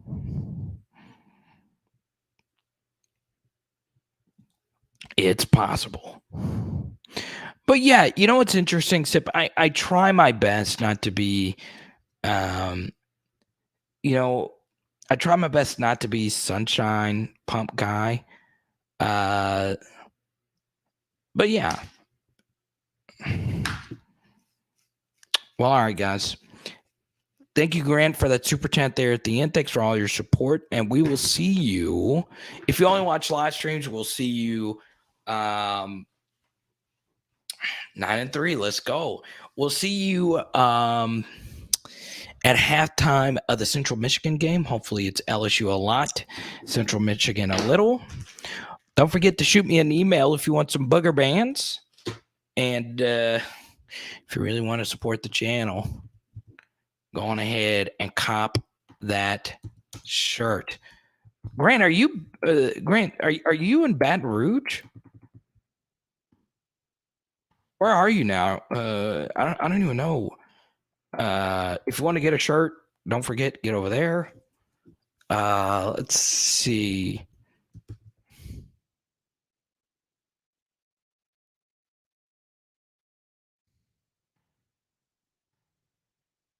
Here, Mandeville. Don't forget to subscribe to the Substack. I'll be posting more on there. Okay. So we'll see you. It is Power Hour LSU. Boom.